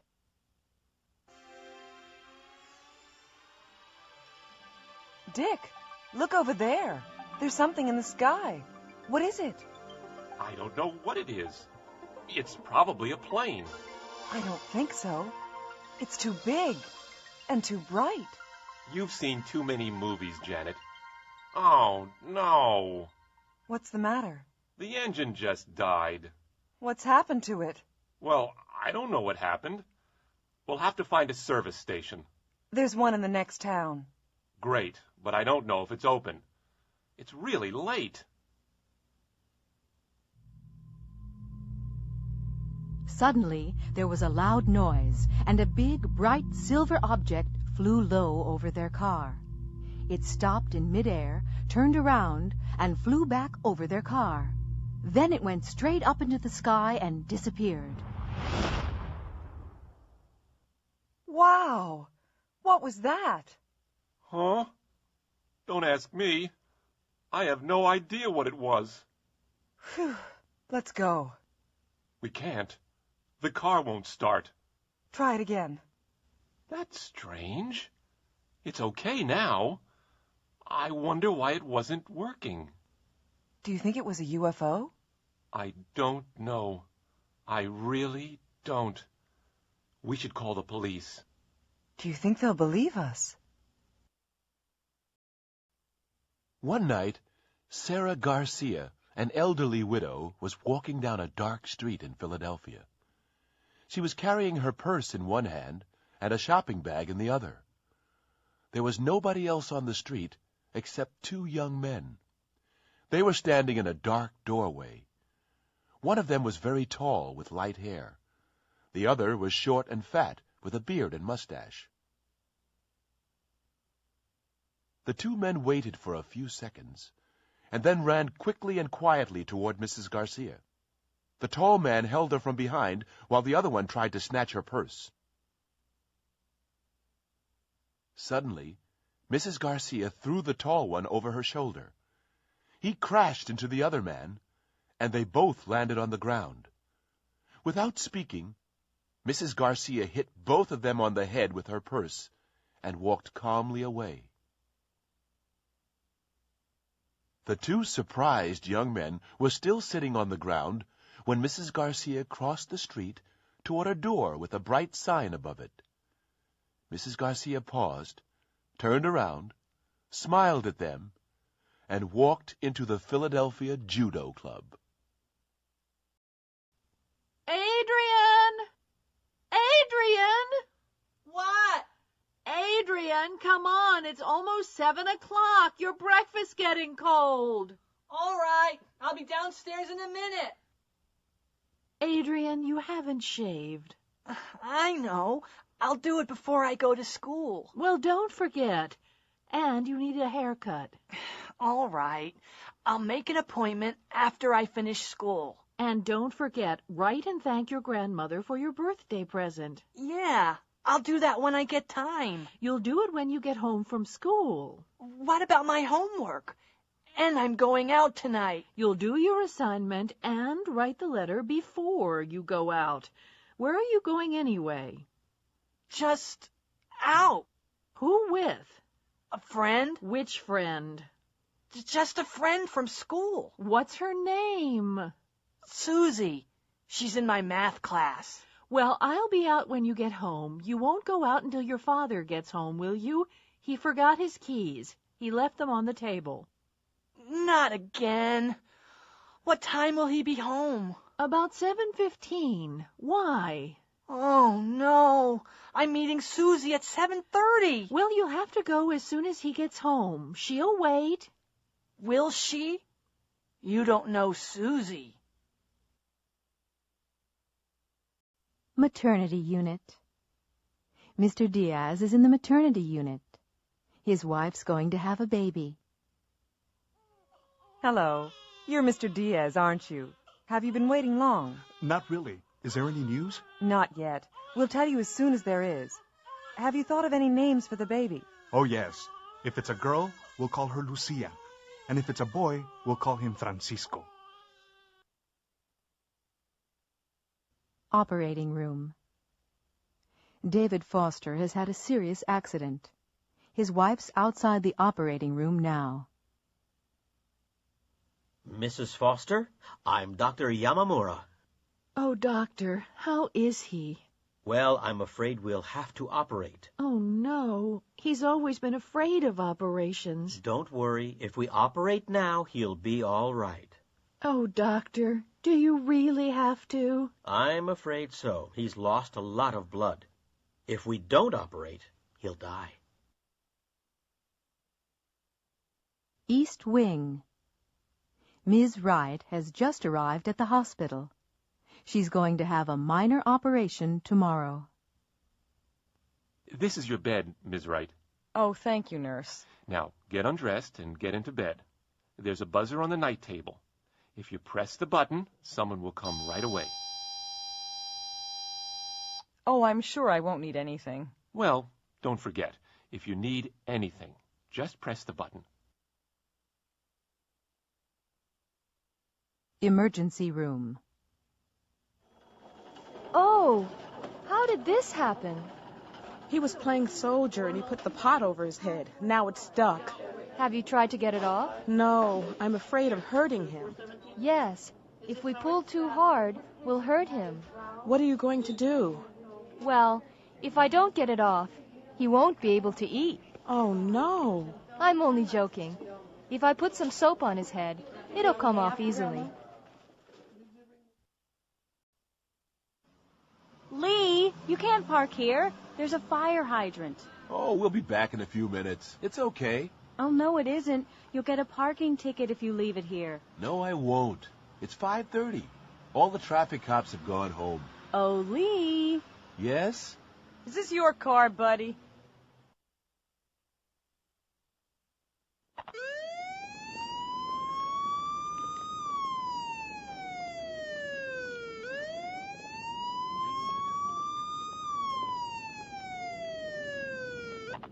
May I see your license? Sure. Oh, I left it at home. In that case, you'll have to come with us to the station. But why? You were speeding, buddy. But I was only doing 35. There's a 30-mile-an-hour speed limit. It's a residential section. Really? I didn't see the sign. We've been following you. So, you were doing 35 too? No, we were doing 60 miles an hour, and we couldn't catch you.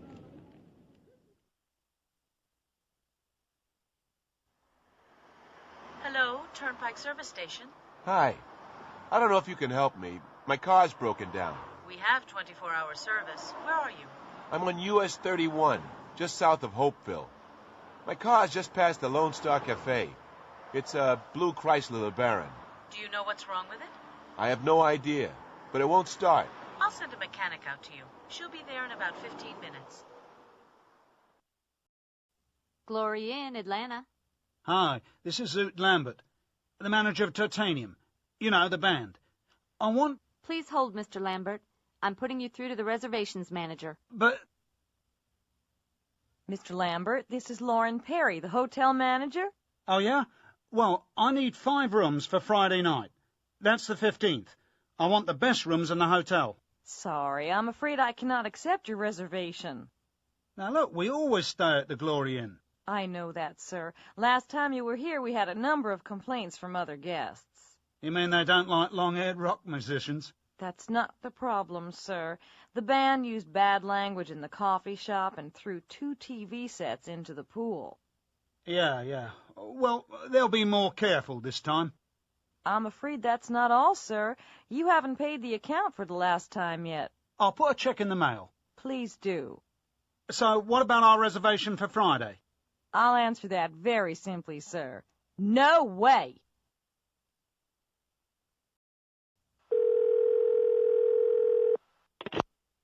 Operator 366. I've just seen 2 cars crash into an armored truck. I think it's a robbery. Where? Just outside the factory gates. What factory? McManus Forge Company on Old Selma Road. The first police car got to the factory 3 minutes later, but it was too late. The robbers had gone. They had knocked out one of the security guards and shot the other. Both guards were lying on the ground near the armored truck. The thieves had taken the payroll for the factory. The police called an ambulance for the guards and questioned 3 people who had seen the robbery.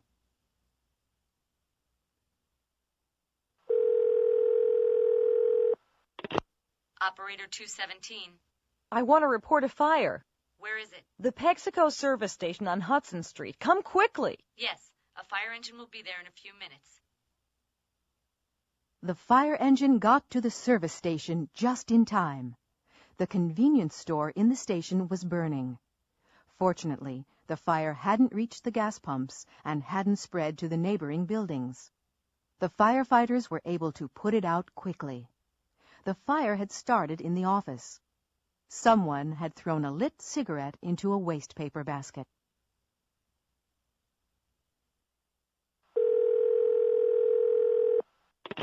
Operator 577. There's a boy in the river. I don't think he can swim. I can see him from my window. In the river? Where? Oh, I'm sorry. Near Key Bridge, the Washington end of the bridge. I'll send a paramedic ambulance right away.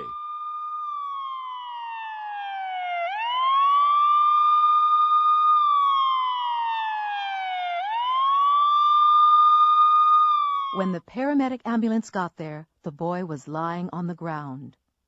A police officer had seen the boy in the river and had dived in and rescued him. The boy was all right. The police officer had given him artificial respiration. The ambulance took the boy and the police officer to the hospital. Reader's Letters. Oh, no! Have you ever had an embarrassing experience? Who hasn't? Last week, we asked our readers to tell us about their embarrassing experiences. We received hundreds of letters. Here is a selection. A smart teacher. My most embarrassing experience happened when I had just finished college. I had just started teaching at a high school in Denver. One morning, my alarm clock didn't go off. I had forgotten to set it. I woke up at 8 o'clock, and school started at 8:30. Quickly, I washed, shaved, dressed, jumped in my car, and drove to school. When I got there, classes had already started. I didn't go to the office or the teacher's room, but went straight into my first period class. After 2 or 3 minutes, the students started laughing, and I couldn't understand why. Suddenly, I looked down and understood. I had put on one black shoe and one brown shoe. Stanley Morris, Boulder, Colorado.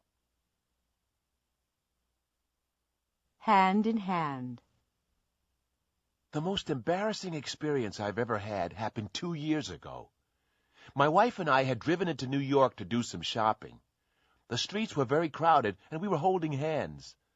Suddenly, my wife saw a dress she liked in a store window and stopped. I started looking at some radios in the next window. After a minute or two, I reached for my wife's hand. There was a loud scream, and a woman slapped my face. I hadn't taken my wife's hand.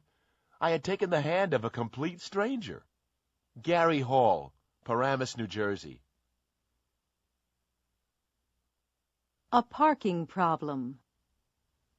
My husband and I had decided to buy a new house, and I'd made an appointment to see our bank manager. I'd never met him before, and I was a little nervous. I drove into town, and I was lucky enough to find a parking space outside the bank. I just started backing into the space when another car drove into it. I was furious. I opened my window and shouted at the other driver. He ignored me and walked away. It took me 20 minutes to find another space. As soon as I had parked the car, I rushed back to the bank. I was 10 minutes late for my appointment. I went to the manager's office, knocked, and walked in. The manager was sitting behind his desk. He was the man who had taken my parking space. Margaret Larcade, San Antonio, Texas. Doug and Kay are staying in an old house on Cape Cod. It belongs to Doug's uncle, and they've borrowed it for the weekend. They arrived an hour or two ago, and they're sitting in front of a fire in the living room downstairs. Oh, Doug, this house is fantastic. I love old houses. There's a ghost here, you know. Doug, don't be silly. Are you trying to scare me? No, I've been coming here for years. We used to stay here when I was a kid. I saw the ghost myself once. This isn't funny, Doug. And I don't believe in ghosts. You don't? Well, I do. Where did you see the ghost? Upstairs. In the bedroom. Yeah, right. Did it have a white sheet over its head? No. It was just an ordinary ghost. He was wearing clothes from the 1800s. He? Who? The ghost. I'll tell you about it. I'd been out walking all day, and I was really tired, so I went to bed early. Had you been reading a book about ghosts? No. Well, go on. What happened? I'd been in bed for 2 or 3 hours. How did you know that it was a few hours? There's an old grandfather clock in the bedroom. You'll see it when we go upstairs. Anyway, the ghost was standing beside it. What did you do? Nothing. What did he say? Nothing. He just stared at me. How did he get into the room? Hadn't you locked the door? Yes, I had. And the window, too. It was a cold, foggy night like tonight. Was there a fireplace? Yes, but it was too small for a man to get down. Anyway, there'd been a fire. What did you do? I sat up and stared back at him. I was too shocked to move. Well, what happened? I don't know how long we'd been staring at each other, when suddenly I shouted, and he disappeared. I don't believe it. I didn't believe it myself at the time, but when I told some people who live around here, they believed me. Some of them had seen the ghost themselves. They could even describe him. If you ask them, they'll tell you. Doug, put some more wood on the fire. I'm going to sleep right here tonight. In a record store. Excuse me. I'm trying to find Rat Run Rat by Please Be Funky. It's their latest single. Oh, right. It's number 9 this week. CD or cassette? CD. It's right here. Thanks. And do you have the new album by Titanium yet? Heavy Metal Murder? Oh, sure, we have that. It's great. You'll love it. Oh, it's not for me. It's for my grandmother. It's a birthday present. In a jewelry store. I'm trying to find a Christmas present for my wife. Okay. What kind of thing are you looking for? I'm not sure, really. Maybe you can help me. How about a bracelet? No, I bought her a bracelet for our anniversary. Maybe a ring, then. These rings are made of 22-karat gold. What kind of stone is that? A diamond. And it's less than $5,000. Oh, well, maybe you could show me some earrings then. In a toy store. Do you need any assistance, ma'am? Thank you. Yes, I'm looking for a toy for my nephew. Okay. How old is he? He'll be 9 on Saturday. What about a skateboard? No, I don't want him to hurt himself. How about a drum set? I don't think so. His father will be upset if I buy him one of those. Do you have anything educational? You see, he's a very intelligent boy. I have the perfect thing. A do-it-yourself computer kit.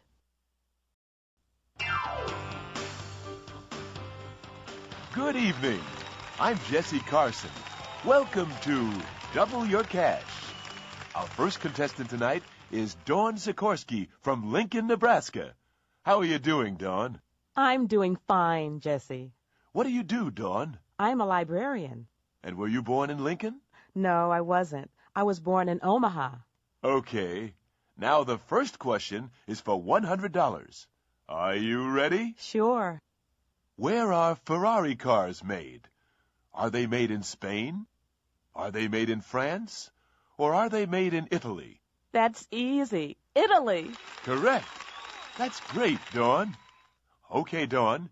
You can take the $100 right now, or you can have another question and double your cash. I'll take another question. Okay. This is for $200. When was Martin Luther King Jr. murdered? Was it in 1963, 1965, or 1968? He was murdered in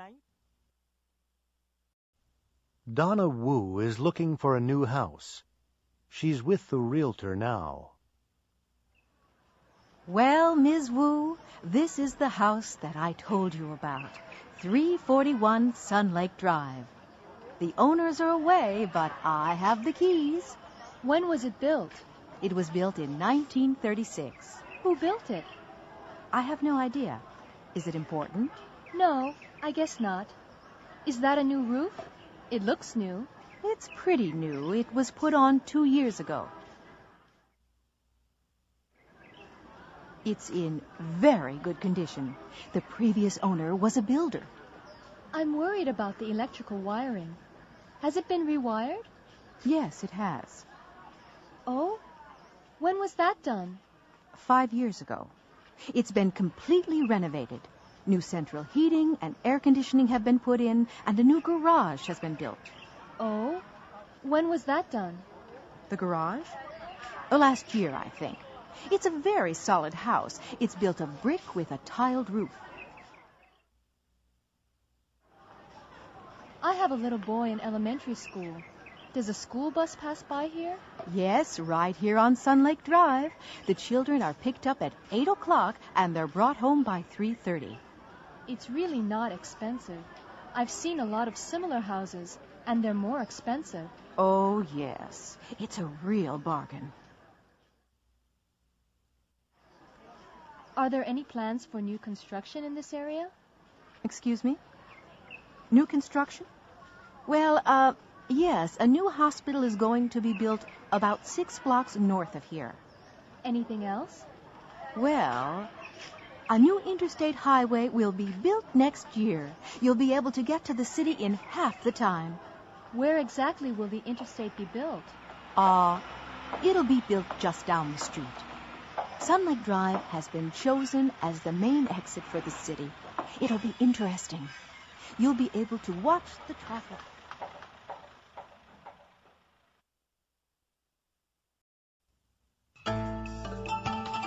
Good evening. This is Rose Ann Silvernail with the 6 o'clock report from WBTV Baltimore. Our top story tonight. Alan Wolfe, the great plane robber, has been caught in Costa Rica. He was arrested in a San Jose nightclub. He is being questioned at local police headquarters, and he will probably be sent back here to Baltimore. In 1992, Wolfe was sentenced to 40 years in prison for his part in the great plane robbery at Baltimore-Washington International Airport. He escaped from the Maryland State Penitentiary in April. Since then, he has been seen in 10 different countries. Another tragedy in the music world. Jerry Henderson, the lead guitarist of the rock group The Rats, is dead. He was found unconscious in his room at the Baltimore Glory Inn early this morning. Henderson was rushed to the Johns Hopkins University Hospital, but doctors were unable to save his life. A number of bottles which had been found in his room were taken away by the police. The painting Iris Morning by Penoir was stolen last night from the Baltimore Museum of Art. The painting, which is worth over $5 million, had been given to the museum in 1993. It hasn't been found yet, and all area airports, highways, and train stations are being watched. All vans and trucks are being searched. A reward of $50,000 has been offered for information. And finally, Jumbo, the elephant that escaped from the Baltimore Zoo this afternoon, has been caught. Jumbo was chased across Druid Hills Park and was finally captured at a hot dog stand near the park's main gate. Jumbo had not been fed and was trying to take bread rolls from the stand. A tranquilizer gun was used, and Jumbo was loaded onto a truck and was taken back to the zoo. At the zoo, he was examined by the zoo veterinarian. Fortunately, no damage had been done, and Jumbo will be returned to the elephant house tomorrow. Last night I went to see the new musical at the Lewis and Clark Memorial Theater. It's called Space Opera and was written by Tim Weber with music by Andrew Rice. It was a highly entertaining evening, and the audience enjoyed every minute of it. The music was performed by the Idaho Symphony Orchestra, and it is really great. The hero is played by soap opera star Danny Clean, and he sings most of the best songs. However, the most popular song in the show is Starlight Tonight, and I'm sure it'll be a big hit. It's sung by Lorna Winter, who plays the Queen of Jupiter. Her costumes are sensational. They were designed by Annette Field. One dress cost more than $20,000. There is a CD of the show available on the Polyglot label, and an illustrated book which is published by Apple Tree Books. Take my advice. Go see it.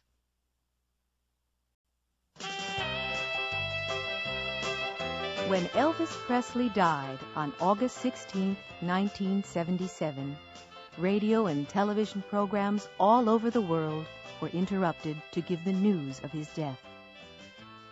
President Carter said, "Elvis Presley changed the face of American popular culture. He was unique and irreplaceable." 80,000 people attended his funeral, and Elvis Presley movies were shown on television, and his records were played on the radio all day. In the year after his death, 100 million Presley albums were sold. Elvis Presley was born on January 8, 1935, in Tupelo, Mississippi. His twin brother died at birth. His parents were very poor, and Elvis never had music lessons. But Elvis regularly sang at church services.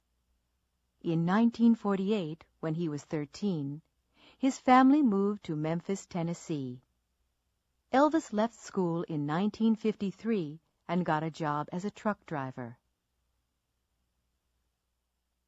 In the summer of 1953, Elvis paid $4 and recorded 2 songs for his mother's birthday at Sun Records studio. Sam Phillips, the owner, heard Elvis and asked him to record That's All Right in July 1954. 20,000 copies were sold, mainly in and around Memphis. Elvis made 5 more records for Sun, and in July 1955 he met Colonel Tom Parker, who became his manager. Parker sold Elvis's contract to RCA Records. Elvis immediately bought a pink Cadillac for his mother. In January 1956, Elvis recorded Heartbreak Hotel, and 1 million copies were sold. In the next 14 months, he made another 14 records, and they were all big hits. In 1956, he also made his first movie in Hollywood, Love Me Tender. In March 1958, Elvis had to join the army. When his hair was cut, thousands of women cried. He spent the next 2 years in Germany, where he met Priscilla Ballou, who became his wife 8 years later in 1967. In 1960, he left the army and went to Hollywood, where he made several movies during the next few years. Most critics thought the movies were a waste of his talent. By 1968, many people had become tired of Elvis. He hadn't performed live since 1960. But then he recorded a new album, From Elvis in Memphis, and appeared in a TV special. He became popular again and went to Las Vegas, where he was paid $750,000 for 4 weeks. In 1972, Priscilla left him, and they were divorced in October 1973. The next few years were spent doing concert tours. Elvis died at home of a heart attack. He had been eating and drinking too much for several years. He left all his money to his only daughter, Lisa Marie Presley. Since his death, Elvis has sold more records than during his lifetime. He has become a legendary figure, and every year there are rumors that he is still alive. In 1993, Elvis was the first rock musician to be featured on a U.S. postage stamp. People were asked to vote. Did they want a picture of the young 1956 Elvis or of the Elvis of the Las Vegas shows? You can see how they voted. Andy. I have $6,000. I'm going to look at the car. If I like it, I'll buy it. Barbara. That's a nice car, but I don't have enough money. If I had enough money, I'd buy it. Chris. I've worked for an oil company for 10 years. I have a BS in engineering. I have the qualifications. I'm going to apply for the job. If they offer me the job, I'll definitely take it. Dave. I like that job, but I can't apply for it. I don't have the qualifications. If I had the qualifications, I'd apply for it. Floyd. I'm a mechanic, and I know a lot about cars. I have a current driver's license and enough money. If they ask me, I'll go with them. Tom. I have $4,000 and a current driver's license, but I know very little about cars. If I knew something about cars, I'd go with them. Jessica. I am a native speaker of English. I can read and write Spanish. I'll apply for the job. If I get it, I'll have to move to New Jersey. Helen. I am a native speaker of English, but I can't read or write Spanish. If I could read and write Spanish, I would apply for the job. Darlene. I'm 19 and I'm interested in the job. I'll get more information if I call. If the salary's good, I'll apply. Jack. I'm interested in the job, but I'm too young. I'm only 17. If I were older, I'd apply.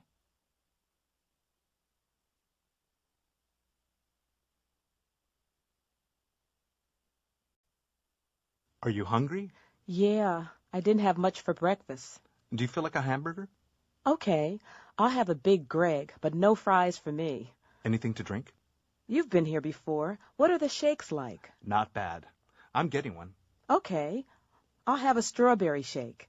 Anything else? No, that's all. Next. 1 big Greg, 1 cheese Greg, 1 order of fries. Large or regular? Large. And 2 strawberry shakes. Is that it? Uh-huh. That's all. What time is it, Roy? 20 after 1. We don't have much time. Where do you want to eat? Pizza Palace? McGregor's? A pizza would be okay if we had more time, but we don't. And I don't really feel like a burger. Why don't we just grab a sandwich? Okay, there's a deli just around the corner. Fine, let's try it. Hello there, hon. What can I get for you? 1 tuna sandwich and 1 vegetarian, please. Will that be white, whole wheat, rye bread, or a roll? Whole wheat. Will there be any drinks with that, hon? 1 coffee, 1 hot tea. Is that everything? Yeah, that's it. On tonight's edition of Mississippi Magazine, we'll look at offshore oil in the Gulf of Mexico. Oil was first discovered in the Gulf of Mexico in the 1930s. Since then, more oil has been found off the coasts of Florida, Alabama, Mississippi, Louisiana, and Texas.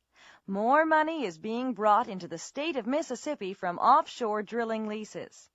We aren't going to become very rich, but we must decide how to spend the revenue from oil. We took our TV cameras into the streets to ask people their opinion.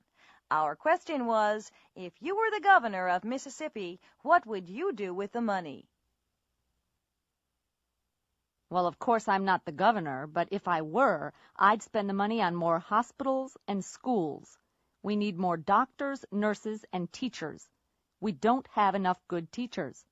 If salaries were higher, we could keep better teachers. And there aren't enough doctors and nurses either because the medical schools are too small. If they were bigger, we would have more doctors and nurses. Money that is spent now on education and health is an investment for the future. I think the answer is simple. Taxes are too high in this country. I would reduce state taxes. If we reduced taxes, people would have more money. If they had more money, they'd spend more. Industry would have to produce more, so it would need more workers. There would be more jobs, and we would all be richer. I'm very worried about the economy. There aren't enough jobs for everyone, and people with jobs aren't making enough money. If I were governor, I'd help low-income families pay their heating and electric bills. I'd encourage farmers to produce more food more cheaply. I'd bring more industry into the state. If we did that, everybody would benefit, wouldn't they? There's one thing that makes me happy. I'm glad the money stays in Mississippi. The federal government would spend it on more tanks and bombs. There's too much crime and violence nowadays. There aren't enough police officers on the streets. I'd give cities money to increase the size of their police forces, and I'd raise their salaries. If we had more police officers, we'd all feel safer. And I'd increase the benefits for senior citizens. I've worked hard all my life, and I should have a reasonable standard of living.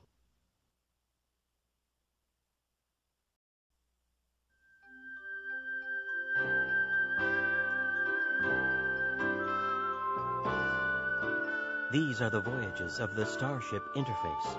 Its 50-year mission, to boldly go where no one has gone before.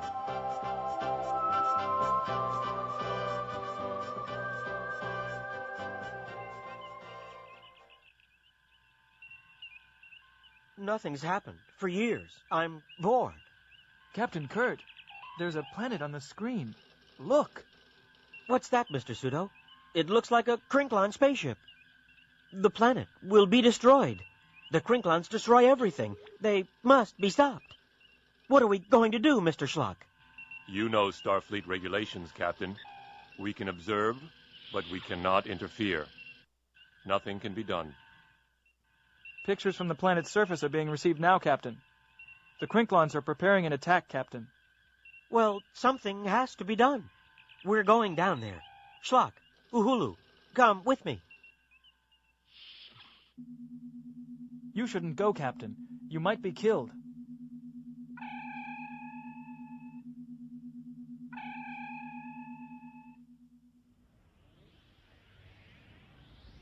But where are the people? This doesn't look like the same place. At last, Captain Kurt, I have tricked you. I cannot be beaten. You and all your crew will be killed. I will fight you, but let my crew go. Where did the Crinkline go? What happened? Nothing happened, Captain. You were bored. You needed to be entertained. We turned on the artificial reality machine. It was all a dream. Lynn Willis is a new reporter for the Los Angeles Daily Echo. Last week, several famous people arrived at L.A. International Airport, and Lynn was sent to interview them. Nobody told her very much. Cristina del Castillo, Secretary General of the United Nations. I'm very busy. I have a lot of appointments. I can't say very much. I'm happy to be in Los Angeles. I enjoyed my visit in January. I'll be here for only 12 hours.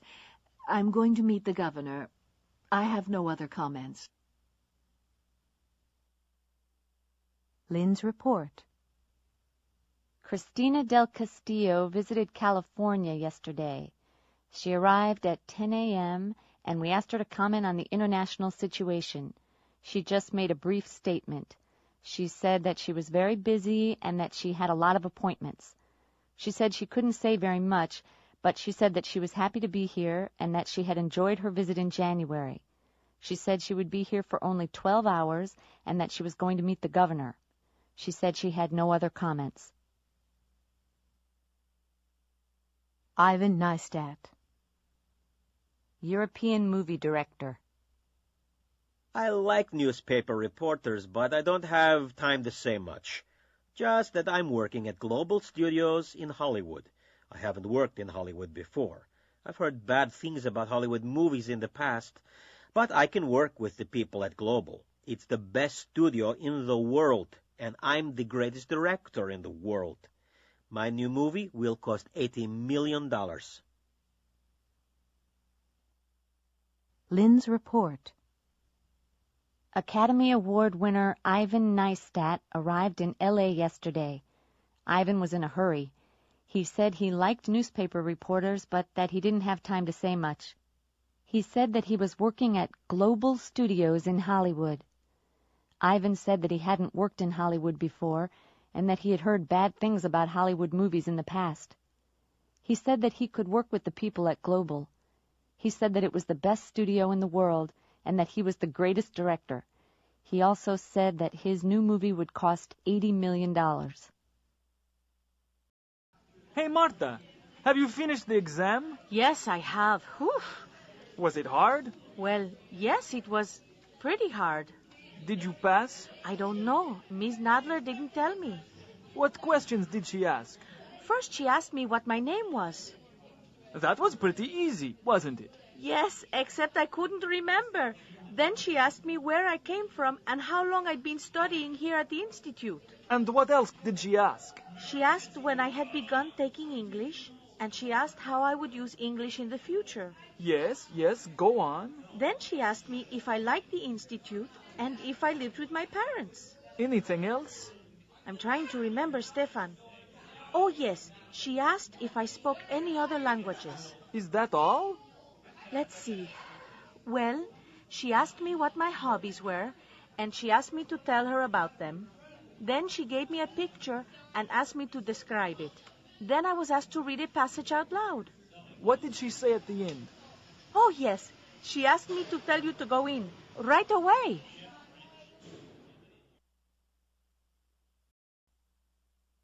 Hello, can I help you? I'm interested in your St. Cuthbert vacation package. Oh, yes, the Caribbean. I can recommend it highly. Can you tell me a little more about it? Of course. It's a terrific package tour. You'll travel on a regularly scheduled flight. You'll be met at the airport and taken to your hotel. The hotel has a swimming pool and a great nightclub. It's a very modern resort. It was built last year. The restaurant is wonderful, and you can walk to the beach in 2 minutes. It sounds great. I'd like to make a reservation. Just a minute, and I'll get the form to fill out. Marion made the reservation and paid a deposit. 2 months later, she was in St. Cuthbert. But she was disappointed. When she got home to Chicago, she went to see the travel agent. Hello again. Did you have a good trip? No, I certainly did not have a good trip. Oh, I'm sorry to hear that. What was wrong? Well, when I got to St. Cuthbert, I had to spend 4 hours at the airport. You said we would be met, but we weren't. You also said we would be taken to the hotel. We weren't, and the taxi cost $50. I see. You had a very bad start. But the hotel was nice, wasn't it? No, it was not. You said it was modern. You were so right. They hadn't finished building it. We couldn't sleep because the construction workers were working all night on our balcony. You said it had a swimming pool, and it did, but it was empty. And the restaurant! They served canned tuna fish every night. tuna and rice, tuna salad, tuna and spaghetti. Oh, no! You said that the hotel was near the beach. You said we could walk there in 2 minutes. Couldn't you? Sure, but there was one problem. There was an oil refinery between the hotel and the beach, and it took half an hour to walk around it. Oh, no. I'm really sorry. We didn't know. We really can't give you a refund. But we can give you a 10% discount on your next vacation. Next vacation? I'm spending my next vacation right here in Chicago. I'm sorry I'm late. I couldn't get the car started this morning. Winter's almost here. The engine was probably cold. It needs a complete tune-up. But garages are so expensive nowadays. Can't you do it yourself? Who? Me? I don't know anything about cars. Well, if I were you, I'd have it done soon. The garage that I use is very reasonable. And have the radiator filled with antifreeze.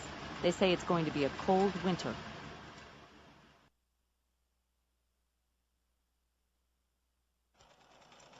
Hi. Do you do alterations? Yes, we do. What do you want done? I'd like to have this skirt lengthened. It's too short for me. Fine. It'll take about 2 weeks. And at the same time, I want to have this dress shortened. It's a little too long. Okay. Would you mind putting on the skirt first? You can change in there. Hello. Can I make an appointment to see the optometrist? Sure. Would next Friday be okay? At 3 o'clock? Do you have an earlier appointment? No, I'm sorry. That's the earliest. Well, that'll be okay then. I want to have my eyes tested. I think I need new glasses. Bye. Bye. Oh, be careful. That isn't the door. It's a window. What? Oh, yes, it is a window. Do you see my problem? Picture 1. Michelle went to the supermarket last Saturday. While she was shopping, she met her neighbor David. David was with his 3-year-old son Joshua. Picture 2. While they were talking, Joshua got bored. He began playing with some jars of coffee.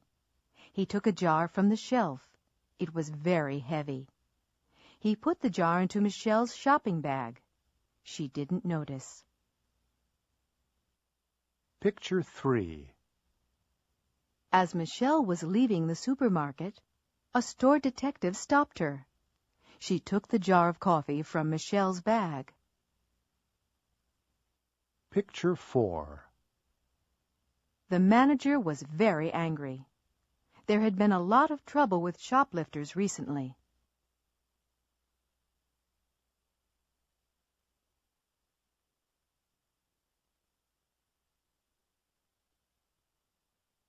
I'm sorry, but I have to call the police. Oh, no. It's all a terrible mistake. Now I remember. I was talking to my neighbor. His name's David Samuels. Anyway, his little boy Joshua was with him. You see, Josh was playing with some jars of coffee. He was bored, I guess. David asked him what he was doing. I remember. Then I left them and I did the rest of my shopping. I paid for my groceries and went out into the parking lot. The store detective stopped me there. That's it. Josh put the coffee in my bag. I'm sure that's the answer. I'm sorry. I really don't believe you. Michelle, the cashier told me you were in here. I've just been speaking with Josh. He said that he put a jar in your bag. Who are you? I'm Michelle's neighbor. Look, I can explain everything.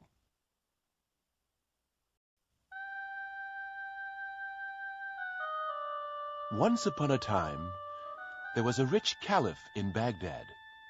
He was very famous because he was wise and kind. One morning, he sent his servant Abdul to the market to buy some fruit. As Abdul was walking through the market, he suddenly felt very cold. He knew that somebody was behind him. He turned around and saw a tall man dressed in black. He couldn't see the man's face, only his eyes. The man was staring at him, and Abdul began to shiver. "Who are you? What do you want?" Abdul asked. The man in black didn't reply. "What's your name?" Abdul asked nervously. "I am Death," the stranger replied coldly, and turned away. Abdul dropped his basket and ran all the way back to the Caliph's house. He rushed into the Caliph's room. "Excuse me, master. I have to leave Baghdad immediately," Abdul said.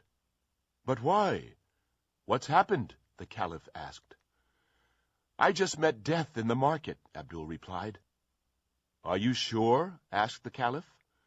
"Yes, I'm sure. He was dressed in black, and he stared at me. I'm going to my father's house in Samara. If I go at once, I'll be there before sunset." The Caliph could see that Abdul was terrified, and gave him permission to go to Samara. The Caliph was puzzled. He was fond of Abdul, and he was angry because Abdul had been badly frightened by the stranger in the market. He decided to go to the market and investigate. When he found the man in black, he spoke to him angrily. "Why did you frighten my servant?" "Who is your servant?" the stranger replied. "His name is Abdul," answered the Caliph. "I didn't want to frighten him. I was just surprised to see him in Baghdad." "Why were you surprised?" the Caliph asked. "I was surprised because I have an appointment with him tonight in Samara."